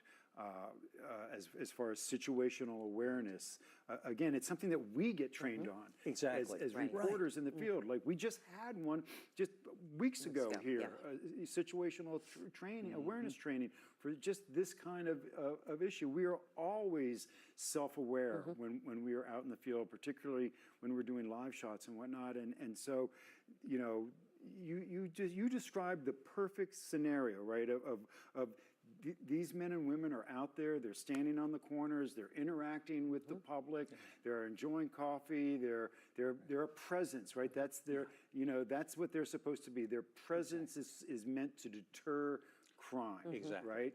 And so, and a lot of times, look, and as Amy Cho and Ted both pointed out, crime statistic-wise would tell you this neighborhood that they were in had a very low probability for something like this happening. But what we know, if it's true, if this was targeted, if this person planned to do this and went downtown knowing that, oh, if I go near the White House, there's going to be a large population of these troops hanging around, and all I got to do is find the right corner, you know, that I come around and do this. You know, this is what we see, and this is what we have to deal with, and so all of that is being looked at, is being discussed, and yes, you're going to start. I mean, I would be surprised if before the end of the day you don't start seeing these governors of these other states being asked by their local news organizations, hey, you saw what happened in Washington, D.C. You have 300 troops there. What's your plan? Are you going to bring them home? And I'm sure in some jurisdictions there's going to be a call, bring our troops home. You know, we don't want them at risk especially if they're just up there raking leaves, standing on corners. Being targeted, bring them home. And that's what you're going to start seeing a push from. And you have to imagine the family members, right? And you look no further, just the look in your eyes, the emotion in your eyes, knowing that your husband walked this same ground and you feel that same connection to these families. That's exactly what's going on in all these, more than 2,000 homes across the country that have sent their loved ones to Washington, D.C. All right, I appreciate that perspective so much. Let's bring in our Amy Cho now. She's been live down on the scene for us. Amy, I know you have some information you want to share, but I'm just curious. We've been talking about this. Do you see a presence of any troops down there right now where you are? I haven't seen National Guard troops. I would say I've seen a lot of Secret Service, a lot of DC police, a lot of Metro Transit police, but as far as National Guard troops, I can't say that I've seen that where I am, which is at 18th and I Streets Northwest, just outside the Farragut West Metro Station. But we just heard Paul and Mark talking earlier tonight about the mental health aspect, and we certainly have been seeing that heightened emotion and that fear from both law enforcement as well as residents and visitors alike here in the nation's capital. Earlier tonight, we saw there was a daycare that was in this area that is locked down, and so parents were trying to pick up their little babies, less than 1 year olds. They were not able to get through to pick up their children, and so the daycare staff was having to wheel those babies out here. That is the type of thing we've been seeing. We also spoke with a tourist who was trying to get to her hotel, which is in this lockdown area, and she was not able to take a listen to what she had to say. I came here before and I felt like it was pretty safe walking around at night and all of that. But this time around, it just makes you more cautious about where you're going and what you are going to be doing in the space here. And those are similar sentiments that we've been hearing from a lot of folks tonight. But just coincidentally, before all of this happened, I just happened to be working on another story about crime here in the district earlier today, and we have been talking to people about how they feel about how the city has handled things. Some have said they feel the city has done a very good job at tamping down on crime. Others feel like Mayor Bowser and city leaders need to be doing more. Speaking of that heightened emotion, just a few minutes ago, there was a man who was circling on a bike around here, yelling very angrily, saying he did not want the National Guard here and he wanted them to go home. And everyone was kind of looking at this man as he was circling on his bike and yelling these things. Certainly drew the attention of law enforcement. They were keeping an eye on him. But then on the flip side, you also have a lot of D.C. residents who say they have been very happy to have the National Guard here. I still recall when the National Guard's members helped with the COVID response back in 2020. There was a vaccine site and a testing site set up at the Six Flags in Prince George's County, and a lot of them were there helping to make sure people could get their COVID tests and their vaccines at a time when so many people were suffering from COVID. And so we hear gratitude like that, as Mark and Paul have been saying. A lot of people are very used to seeing those National Guards members as you walk throughout D.C. They often can be seen strolling at Union Station, in the NOMA area, Columbia Heights, DuPont Circle, Navy Yard. I just saw some this morning at Navy Yard. Beautiful day. Everyone's just walking. It's a normal day before Thanksgiving, and now in the blink of an eye, everything has changed. Guys?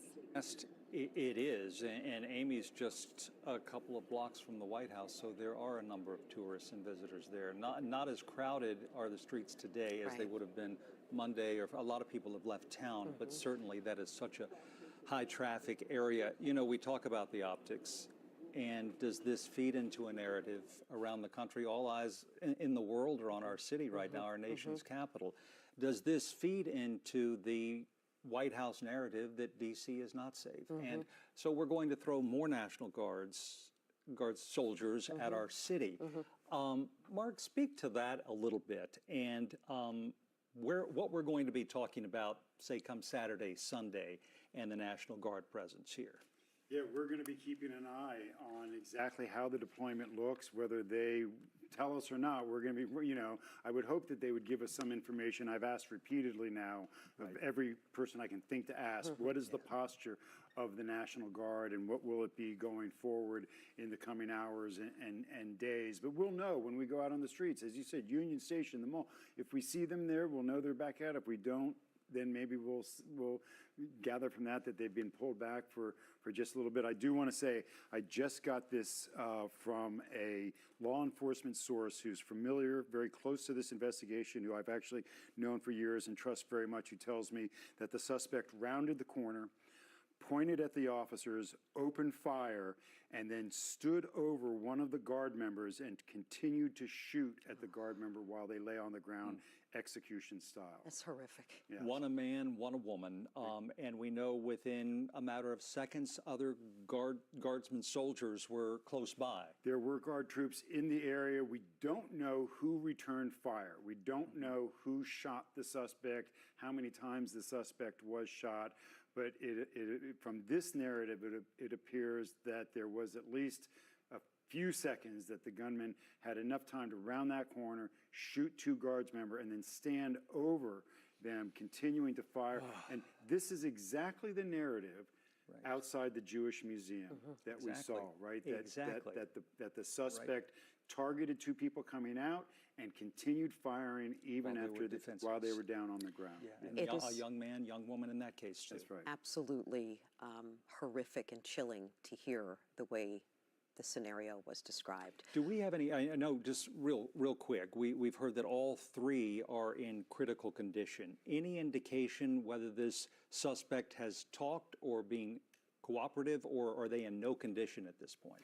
From what we saw of the suspect being put into that ambulance, it looked like the suspect was conscious. I can't imagine that they have had a chance to talk to the suspect yet. My guess is that because of the investigation, that they will want to make sure that first the suspect is stable before they talk to them, and they will probably want to make sure that the suspect is at least has the ability to speak to an attorney, or is represented in some way, so that whatever this person says, can be used in the investigation and the prosecution once we get to that point. But I assure you that there are detectives at the hospital right now waiting for that opportunity to question this suspect. And, it is possible that the suspect spoke freely in the ambulance or when he was being taken into custody. I mean, you saw that video again that we believe is the moments that he is actually being subdued. And it was a very violent struggle. You saw one of the officers repeatedly thrusting toward this person, and others running around, and then officers running toward that scene. So this all happened very, very quickly. And again, in that location, you don't have to go far to find a law enforcement officer. So I'm sure that they were there within seconds, but it doesn't take more than a couple of seconds. And then look, we don't know if this was an automatic weapon, right? We still don't know that. There's so much more that we have to find out before we really know exactly what happened here. But the more we learn, the more it does look like just a brutal, as Kash Patel called it, a brazen attack, an ambush, a targeted attack on these two people, seemingly simply because they were wearing their uniforms. Mark, we hear that our Ted Oberg from the I-Team has some new information. He's standing by in the newsroom. Ted, what are you learning? D.C. Law enforcement sources tell us, and NBC News, they are very close to identifying the suspect here. They do not believe that our sources indicate that they've not had a lot of conversation with this person, and that their identity was partially made, at least, with something called a live scan, which is a portable machine that they can take into the hospital or any other place for that matter, to scan someone's fingerprints wherever they may be to try and verify their identity. And if a hit comes back on that, it means a couple things. It means they've either had some sort of law enforcement connection in the past, maybe they've been convicted of a crime that puts your fingerprints into a national database, or that they've come through the immigration system in our country and their fingerprints have been taken that way. But the important thing to know is that MPD and local law enforcement in D.C. believe that they are closing in on naming a suspect, at least internally. Whether we'll know that, we don't know, but there is some progress being made there. Secondly, look, as you were talking about, law enforcement experts have for years written and studied and warned of the danger of ambush. It is simply one of the most dangerous things that law enforcement officers can face anywhere on the street. It's especially prevalent in highway shootings. For example, when you pull someone over and they ambush you and shoot you from the sitting position inside their car. They're just repeated story after story after story of law enforcement trying to find a way to remove the threat of ambush. And in today's instance, you see it clearly as in any of those others. And NBC News also reporting, as Mark was describing that scene of a shooter standing over these National Guard members and firing.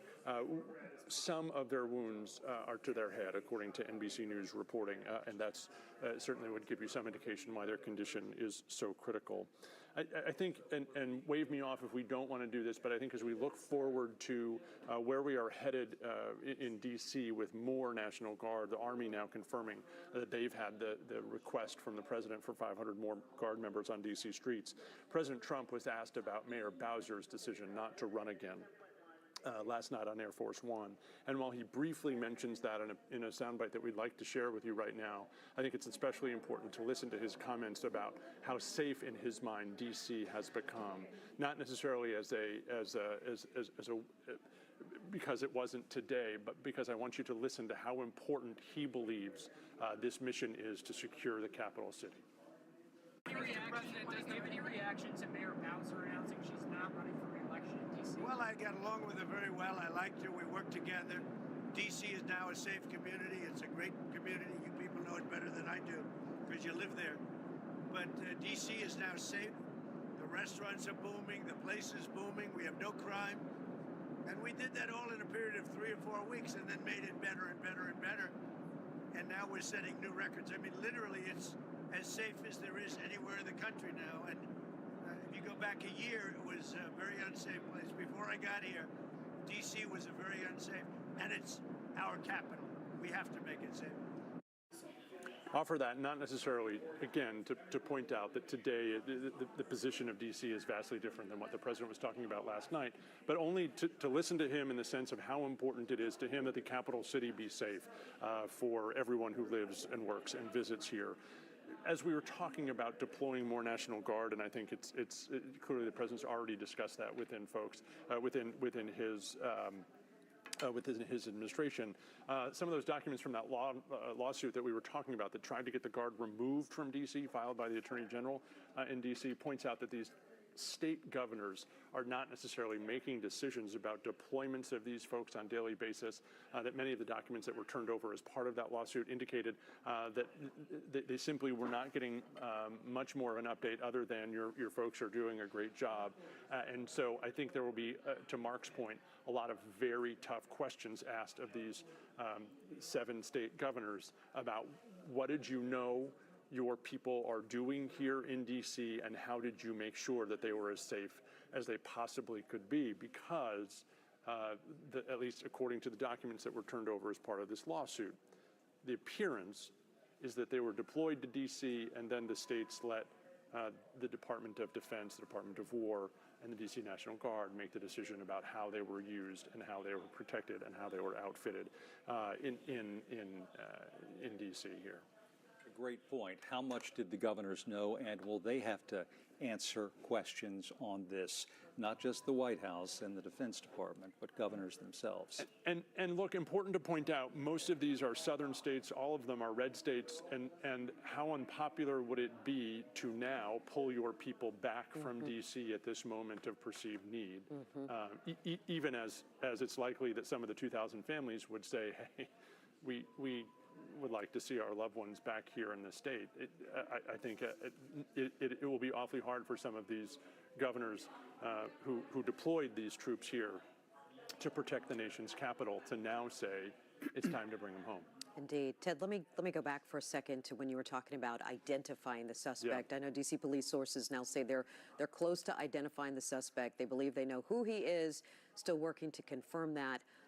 Talk a little bit more about the technology that you said that could be used. Yeah, we have not heard that the suspect has been talking to folks a whole lot, and I think Mark laid out the reasons for that quite well.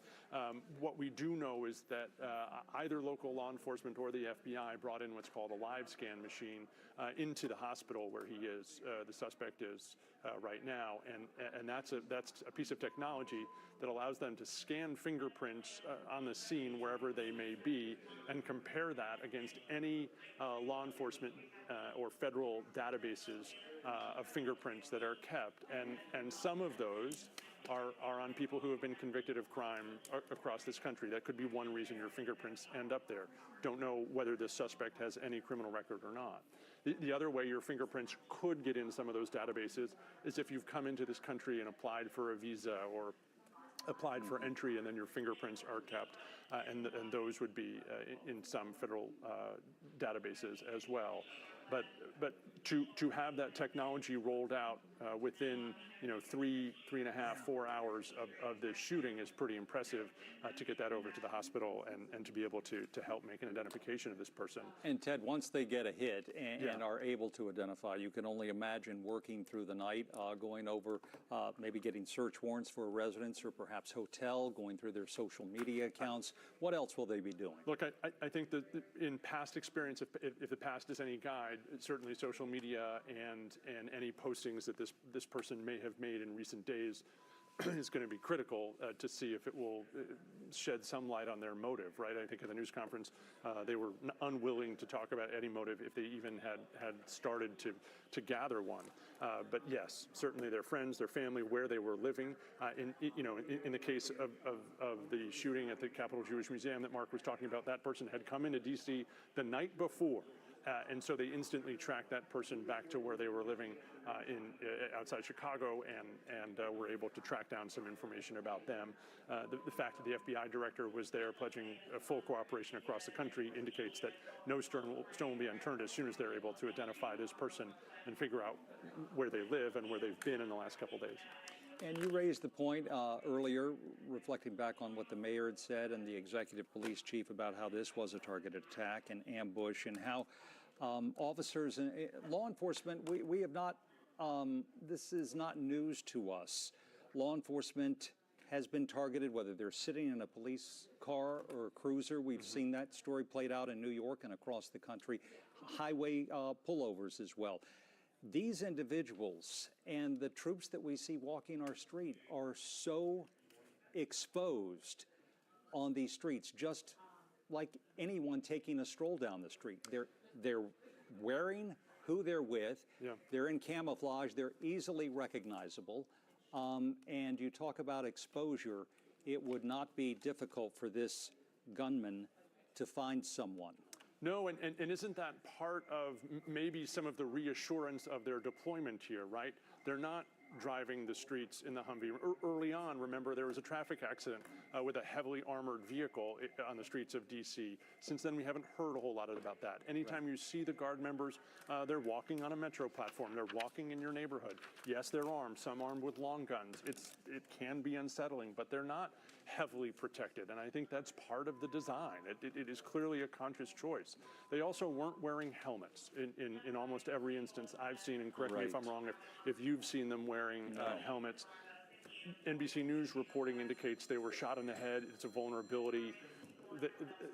They likely had almost no time to react to a shooter who comes around the corner, raises a weapon, and starts firing multiple times at these National Guard members. And I don't look from every appearance. There's almost nothing they could have done to prevent this.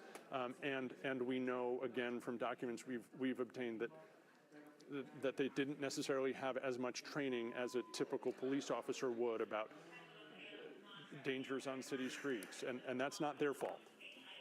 That's a decision that was made way above their head. That is not their fault. Ted Oberg in the newsroom bringing us the latest information. We will be checking back with you throughout our next hour. Thanks so much, Ted. Of course. We want to go back to Joseph Olmo now, who is live at MedStar and monitoring the situation there. That is where we know that the two victims, the National Guard members, have been taken for treatment. Joseph, what's the latest where you are?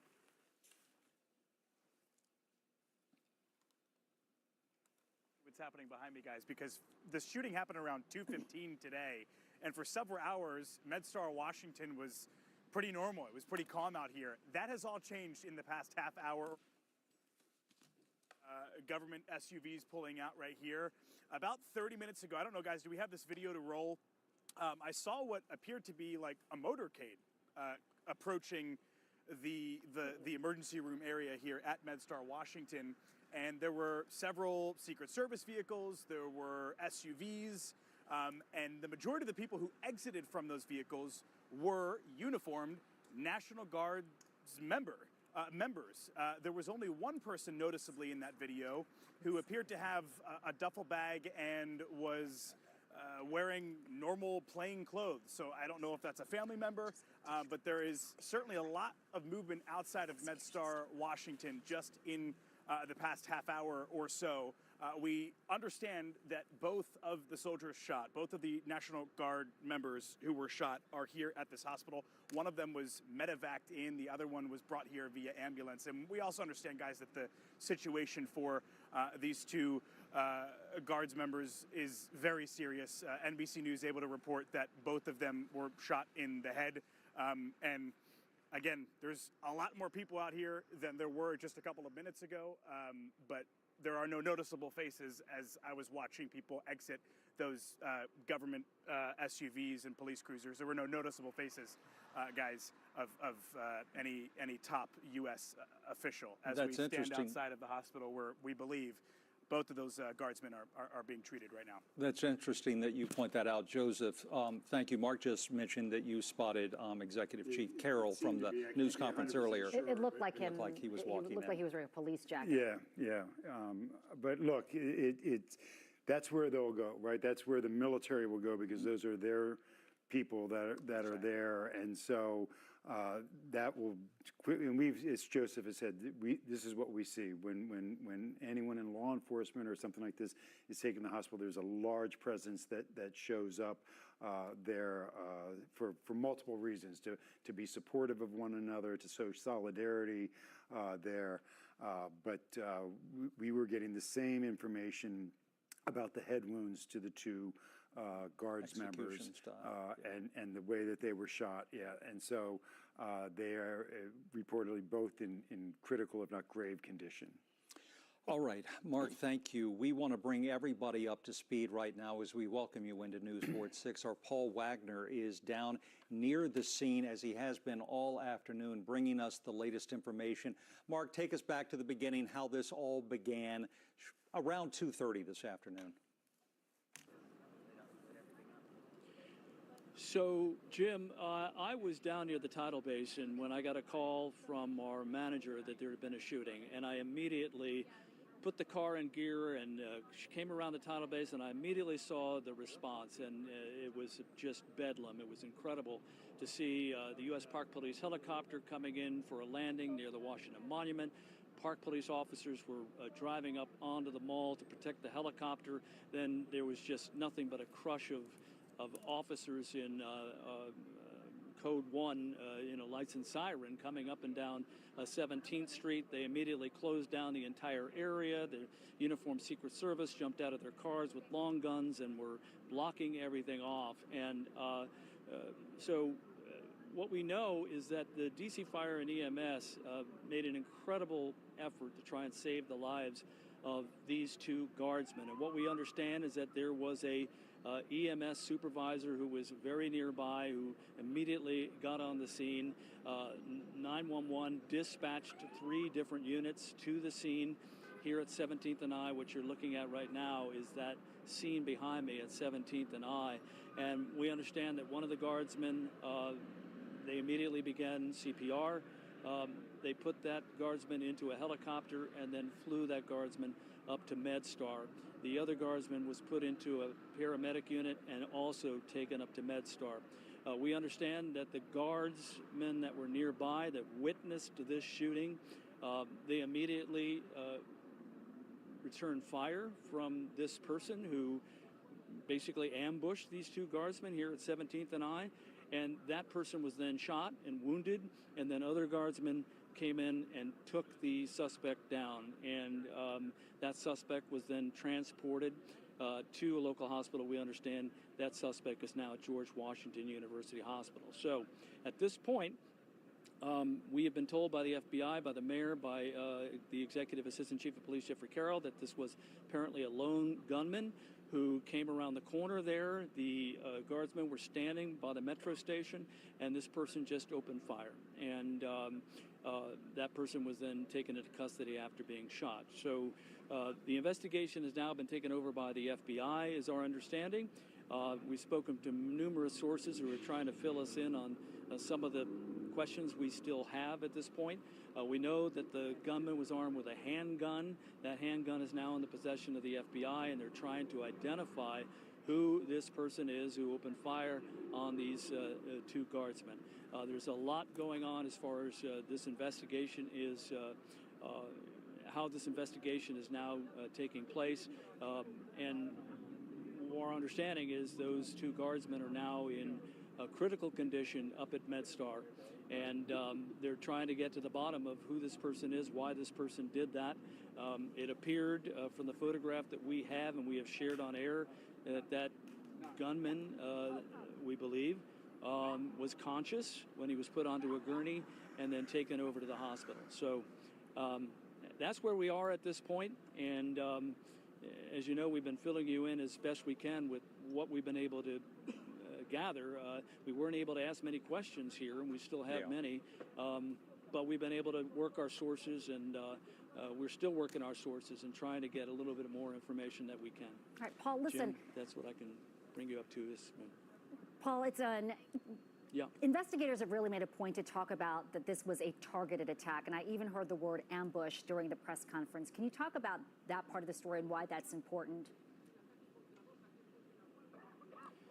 Yeah, because these guardsmen, as you know, if you go around the city, they are generally standing around locations. They're standing around certain areas.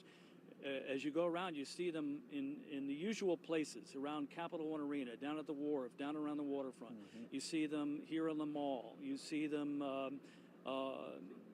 in many different places. And lots of times they're standing around the metro or they're riding the metro. And so more than likely, they were standing here at the metro, and this person probably knew that they would be there. And because if you've been around for months here in the city, you know where they usually are. And sometimes they're walking around. They're walking around in 3s and 4s, sometimes in 2s. They're all armed. They all have sidearms. I have seen them with long guns before, but not recently. Don't know if they had long guns today.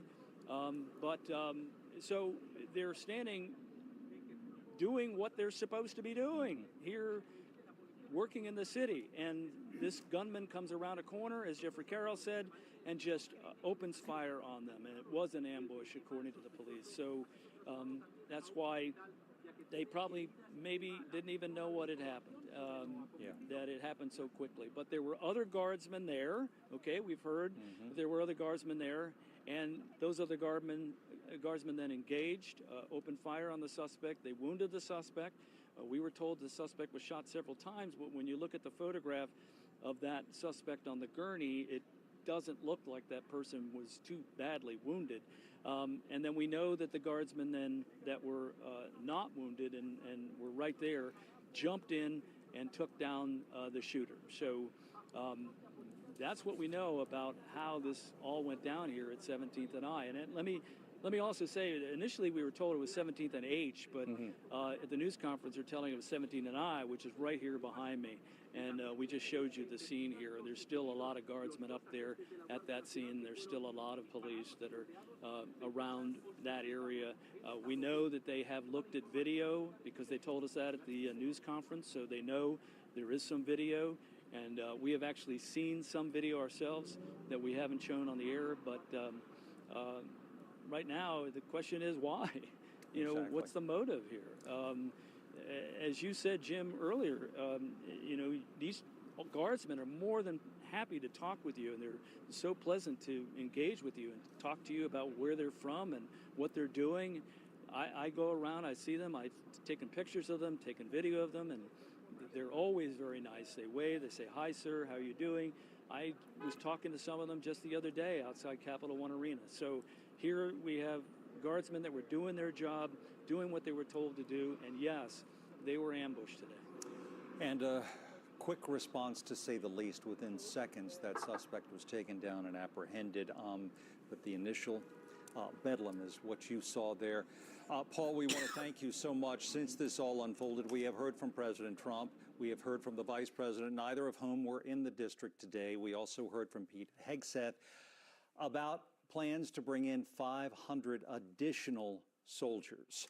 Mark Seagraves, your response to that? Well, I can tell you first, if you were looking at Paul's shot when his cameraman pushed in over his shoulder, those detectives that were over Paul's shoulder that are at that scene are members of the major case unit that MPD has.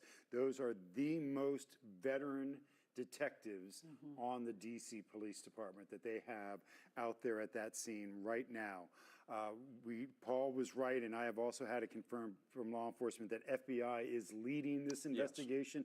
Yes. MPD is assisting in this investigation. To your question about bringing more troops into DC as a result of this, it is not going to be met well by a lot of DC residents who didn't want the 2,000 who were here already. And there's going to be a lot of people saying this will just be more targets, more opportunity. Whether or not, the motive behind this, we just have to, wait and find out who this person is who did this shooting. But I'm also being told by sources at MPD that there will be another press briefing this evening at some point from the U.S. Attorney Pirro. Right. We'll talk to reporters at some point to give us another update. So we will likely get at least one more update at some point this evening. Can we go over some of the details that you shared with us in the last hour? Some really disturbing details about what went down during the shooting. Right, so this is on top of what Chief Carroll described publicly. I am getting from a law enforcement source who is very close to this investigation, who I have known and trusted for years, who tells me that as Jeff Carroll, the executive assistant chief, described, the gunman walked around the corner at the metro station, raised his arm up, pointed his weapon at the two guard members, and opened fire. And then as the guard members went down and lay on the ground, he stood over one of them and continued to fire at that guard member, almost in an execution style. Again, we recall this is exactly how the shooting outside the Jewish Museum played out on the sidewalk. And then that was also an investigation that was led by FBI. So that's the narrative of what people who are in this investigation have been seeing. Again, we'll get more information later tonight when U.S. Attorney Pirro has a press conference and gives us more information. All right, we've got a lot of ground to cover in the rest of this hour. Mark, stay with us. We'll be right back after this short break.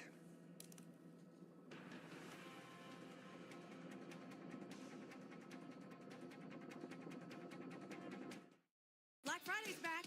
Big savings, holiday madness, and no better time to buy. 10,000 vehicles, huge Black Friday savings, and no payments until next year. It's pretty great. Online now at Koons.com. At M&T Bank, we believe together we can move communities forward. That's why we're proud to partner with NBC4 to support the Salvation Army's Angel Tree program. Please join us and drop off new unwrapped toys or clothing items for local area children in need at any of our Greater Washington M&T branches by December 10th. With your help, we can make this holiday season a little more special. For more information, please visit nbcwashington.com/community. It's the year-end sales event with the Ford Crew, Black Friday. Initiating great time to buy sequence. Black Friday deals engaged. Ford SUVs are a go. Bronco family built wild, it's go time. Built Ford tough trucks are a go. And go. What's that one do? Oh, you'll see. This is how you do Black Friday. During the Ford year-end sales event, get 0% APR for 60 months with 0 down payment and 0 payments for up to 90 days on select 2025 Ford vehicles. I'm Andy Betterman of the injury law firm Greenberg & Betterman. I'm a native Washingtonian who has proudly helped his neighbors for over 35 years. I'm not some stranger on a billboard. You know me. Contact us. Feel better. Friday's back. Big savings, holiday madness, and no better time to buy. 10,000 vehicles, huge Black Friday savings, and no payments until next year. It's pretty great. Online now at Coons.com. Don't miss The Lodge, a free winter festival in Arlington's Met Park on Saturday, December 6th. We want to go back right now to MedStar, where we know both soldiers were taken, one by car, one by air transport, medevac. Our Joseph Olmo was there. And Joseph, you've been seeing a lot of law enforcement, military presence there too, going into the hospital. Is that right? Yeah, there's been a lot of movement, Jim. So at around 5:30, I noticed what appeared to be a motorcade sort of situation, a bunch of vehicles, police vehicles, unmarked SUVs pulling up to this circle here. This is the emergency room at MedStar Washington. And since then, a couple of those vehicles have pulled away. But there is still a presence there. I believe you see is that a police officer or a National Guard in there? I'm sorry, it's dark outside, so my sight is kind of limited here. Nevertheless, there have been several police officers and National Guardsmen and women out here. I noticed one person in that initial group of vehicles out here, one person who was dressed in plain clothes. Looks like they had some sort of duffel bag. You know, educated guesses saying that may be a family member, but there's no confirmation of that quite yet. But that is the scene outside of MedStar Washington, where we know both of the soldiers who were shot are being treated. Across town at GW Hospital is where the suspect is being treated. And the latest update that we have, remember, there was some confusion on social media, even the governor of West Virginia originally stating that these soldiers had unfortunately died. The latest update we have is that they are both in critical condition. NBC News reporting that both of them suffered gunshot wounds to the head, but right now critical condition is the latest word that we have. One is a man, one is a woman, and we do know that both, again, are from West Virginia. All right, Joseph Olmo live for us at MedStar. Joseph, we'll be standing by to get more information. In some cases, they have media availability there at the hospital, give an update on the conditions. But at this point, we know that the two National Guardsmen are being treated and are in critical condition. All right, Mark Segraves is joining us now. Mark, you've been on this story all afternoon, and there's so many questions about the troops, the response, and what's going to happen next in light of this horrific incident today. Yeah, absolutely. We heard from the secretary saying that the president has requested 500 additional National Guard to the more than 2,000 who are already here. But this is going to spark a debate. You know, there's going to be questions about how they're being deployed, how they were trained, what they should be doing, their situational awareness, and there will be debate of whether they should be here at all, not just from local officials here in D.C., but officials back in, you know, Mississippi and West Virginia and the states that these young men and women hail from. They're going to, you know, it's not just that they're missing holidays and anniversaries. You know, now they're risking their lives. You know, they're in no uncertain terms. You know, they are absolutely risking their lives. And there's going to be questions asked as to whether these states want to pay that price, right? Whether they want to be the next West Virginia that has to answer these questions. And what kind of choice do they have if many of them are from red states, but you know, you're going up against Donald Trump, and Donald Trump doesn't want to pull the troops back and say, hey, because of this, we are going to pull back. That's probably not the narrative he's going to be sending out. And so ultimately it is the decision of the governors whether to deploy their National Guard, not D.C. National Guard. That is up to the President of the United States, although a judge has ruled this entire deployment is illegal. Right? And honestly, you know, look, the judge stayed the decision, and so they are still here until December 11th, giving the Trump administration time to appeal that decision. But the other states, those are decisions made by the governor. As you very astutely pointed out, not many Republicans have the grit or the energy or will to go up against President Trump and to refuse him anything. And so it will be interesting to see if this is a tipping point for that, if they use this to be able to say, you know, no, we're going to bring our troops back. It's just not worth the risk. They're sitting ducks. If they're being targeted, if they're being ambushed, something like this, and you know, that's not the mission, right? And so again, we'll see a lot more of that conversation in the next 24 hours. Mark, stand by. We want to get to Ted Oberg in the newsroom, who has new information on the suspect. Ted, what are you learning? So NBC News reporting just minutes ago that the suspect in the shooting here today is an Afghan national. And that the FBI, which we have been told, and Mark and Paul have both been reporting, is taking the lead on this investigation, is at least in the early stages of investigating this as a terror investigation. That would give you some indication of what at least they at this point believe the motive to be. It obviously could change, and in early hours of breaking news like this, that can change quickly. But at this point, NBC News reporting that not only is the Joint Terrorism Task Force going to investigate this from the FBI as a terror investigation, that's something that MPD will assist with, but the FBI will lead on. But also, just as importantly, that the suspect is believed to be an Afghan national. No idea how long he was here in the country or how he got into the country, but that's the sole information that NBC News is reporting on that. And I think they are important details and just the beginning of a picture beginning to emerge of what we may see here in coming hours as it quickly starts to uncover some of who this person is and what they may have been doing today. And that may change the picture that so many people initially may have had in their minds, that this is someone who didn't want the National Guard in their city, in D.C., but we're talking about terrorism now and a foreign national. So if that is the case, if that turns out to be true, then that raises obviously everything to a whole nother level, particularly when it comes to deployment of National Guard anywhere. If this is somehow a coordinated effort, if this is somehow, even if it was a lone wolf, but inspired in some way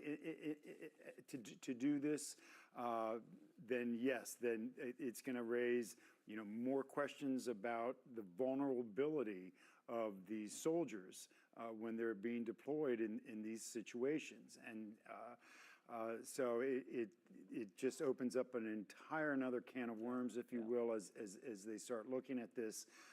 And I would suspect that U.S. Attorney Pirro will face those questions if she does in fact have a press briefing, as we're told she will, later this evening sometime. Yeah, you talked about this layered investigation before we even brought in the possibility that terrorism could be involved.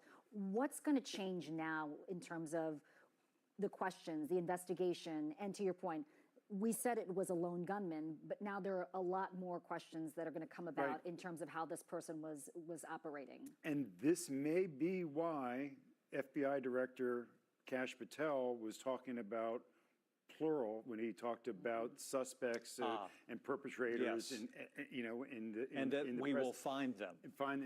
Exactly, in the press briefing. So that may be why he was talking about that. Look, they, as Ted said, they're going to find out how long this person's been in the country, how they came in the country, where they have been staying, who have they been staying with, how did they get that weapon, who bought that weapon, and every single thread is going to be followed up.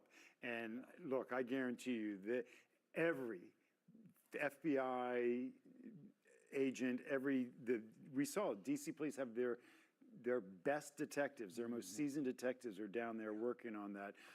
They're going to spare no expense. They're going to work on this around the clock until they get these answers. But again, it won't be long till we start seeing search warrants executed.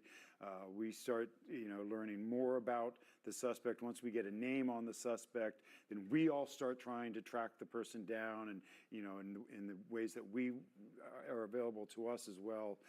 So there's just this is absolutely the #1 criminal investigation in the country right now. And it could be international. Absolutely, yes. I mean, this was an international story to begin with. Well, right, exactly. Now you have intelligence agencies around the world who are communicating with one another, sharing information, trying to find out where this person was, not just in the last few hours, the last few days, but the last few years, right? And so this is just a massive investigation right now, the kind that we see in the movies, right? Exactly. And so that's what's playing out behind the scenes. And we have learned in the past, they're quick at this. And so we'll be learning this information very quickly. Look, we're only a few hours into this, right? 4 hours right, and look at what we've learned. And we've already learned quite a bit, right? Quite a bit about this scenario already. And speaking of that, let's get to Amy Cho, who is live near the scene with more on the investigation and what's going down there on the ground. Amy? Yeah, and we are here outside the Farragut West Metro Station where we have been for several hours now. I am joined by Amelia Smith. She works in a building just about a block away from where this all happened. Tell me what you saw and you heard this afternoon. Yeah, so I was just working at my desk and I heard 4 shots and I wasn't quite sure what I was hearing. It sounded like gunshots, but I wasn't sure. And then I heard a barrage of additional shots. And then I was more sure what I was hearing. Then I heard sirens, and then I was quite sure what I was hearing. And so I rushed downstairs. I manage a building, and I wanted to check on our receptionist downstairs, make sure she was okay and the building was safe. And I saw a bunch of Secret Service rushing by, running by, and on bikes. And I just kind of stayed in and watched what was happening at 17th and H. And once things kind of calmed down and they put up the crime scene tape, I ventured out and talked to the Secret Service guys and looked down the block a little bit. I wanted to keep my distance, but there were so many people there so quickly working to help the situation. And there was only maybe, 5 or 10 seconds between the initial shots and the second round of shots. It was very fast. So law enforcement was definitely very fast on the scene. But it was pretty scary, and when I heard that it was National Guard that were hit, it was just really heart-wrenching because I see those guys every day on my commute and kind of nod and say hi, and I know that they're there from out of state, and they're just there to kind of keep our streets safe, and it's really a tragedy. And you had mentioned that you're already very familiar with law enforcement because there's Secret Service agents stationed nearby. And so you mentioned you had been in the habit of saying hello and nodding and being friendly with these folks. Oh, absolutely. Secret Service for sure. Those guys, so the building I work at is right next to the 1616 H Street. It's right next to the new executive office building. So we share a driveway, and every day I see Secret Service and wave, say hey. They know me. If we're going to go park in the back of our building, they bring the dog around to sniff, make sure everything's safe. So they're always on top of it and really great, nice people. And so far, from what I could tell, just as a commuter, the folks, the National Guard guys were really nice too. So it's horrific that this happened. Yeah, for sure. And living here in DC the past couple years, have you felt safe living here?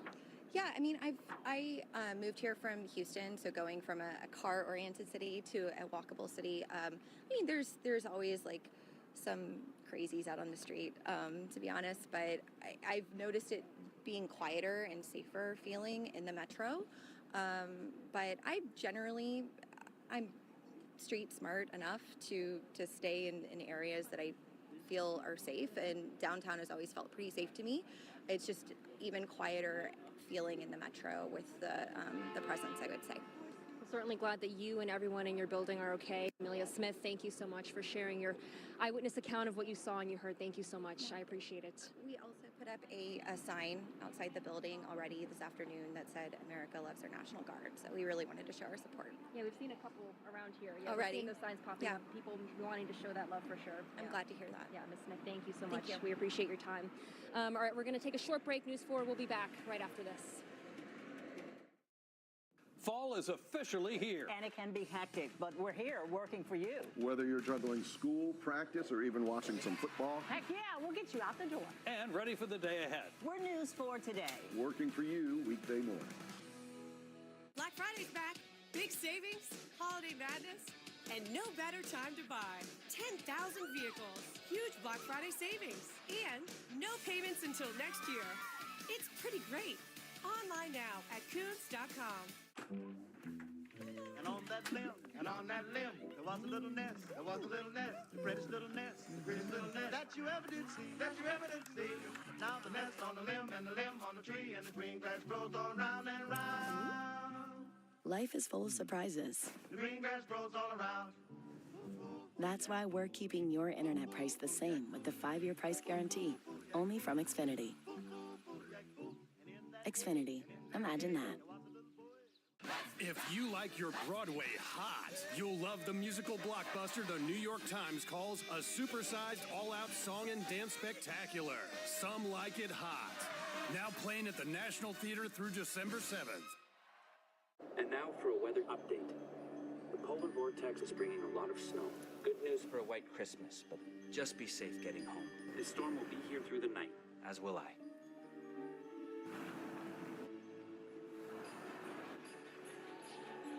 The greatest measure of the season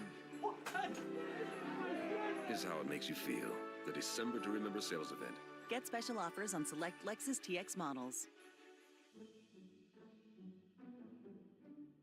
This Thanksgiving, while many gather around the table with loved ones, some families are struggling to put food on the table. That's why John C. Flood Heating, Air Conditioning, Plumbing, and Electrical is proud to support NBC4's Food for Families campaign. Scan the QR code or visit NBCWashington.com/food for families to donate or find help. Together, we can strengthen our community and make this holiday season brighter for more families across the DMV. Black Friday's back. Big savings, holiday madness, and no better time to buy. 10,000 vehicles, huge Black Friday savings, and no payments until next year. It's pretty great. Online now at Koons.com. And welcome back. We do have some new information from the FBI. We want to remind everyone that they are taking the lead on this investigation, and they say that law enforcement officials are still trying to determine the gunman's identity, but we do know that they are initially identifying him as an Afghan national and that a handgun was used. And U.S. law enforcement officials are saying the FBI is investigating this as a possible act of terrorism, and that is really going to change the layering of the investigation we've seen already so far this evening. The shooting happened at 2:15 this afternoon. We're now at 6:30 and still trying to learn more about exactly what happened when these two National Guard members were shot in what officials are calling a targeted attack. Both still in critical condition, Yes. as is the shooter, we understand. Let's bring in Paul Wagner now, who's been on the scene all afternoon with an update on what we're learning at this point. Paul. Anna and Jim, I just got off the phone with a source familiar with the investigation who's been helping us through the afternoon here. We have spoken to multiple sources who are helping News 4 out with this story. And let me just tell you this, that after this shooting took place, there were a number of DC Fire and EMS people who were nearby, right down the street at 13th and K Street, where there's a fire station. And immediately an EMS supervisor and an engine took off and came down here, and they found two National Guard soldiers shot and wounded. One is a woman, one is a man. What we're understanding is that immediately the U.S. Park Police Eagle helicopter took off from the what they call the Eagle's Nest across the river in Anacostia and then landed by the Washington Monument. The male soldier was then taken by ambulance down and placed into that helicopter and then flown to MedStar. And we understand the female member, in which there were DC Fire and EMS personnel giving CPR to that person, then loaded that person into a ambulance and then was driven up to MedStar. The alleged shooter in this case was shot multiple times in the lower body, was conscious and alert, though, is our understanding, and then was taken over to George Washington University Hospital. So at this point, the investigation is just a couple of hours old. We know that this one person in custody was armed with a handgun, and we want you to hear now from Executive Chief of Police Jeffrey Carroll, who gave us an update on the situation just a little while ago. Here's what he had to say about the situation and what happened here. So how the suspect was apprehended, as I said, the individual, the suspect came around the corner. He immediately started firing a firearm at the two National Guard members. So at that time, there were other National Guard members that were in the area. They heard the gunfire. They actually were able to intervene and to kind of hold down the suspect after he had been shot on the ground until law enforcement got there within moments. So what you're looking at now is the scene at 17th and I. Initially, we were told the scene was 17th and H, but it's right here behind me where I'm standing up there at 17th and I. We have seen some video that shows that the bus depot there, the glass has been shattered. And I was told by a law enforcement source familiar with the investigation that that came from some of the gunshots, possibly gunshots from the shooter who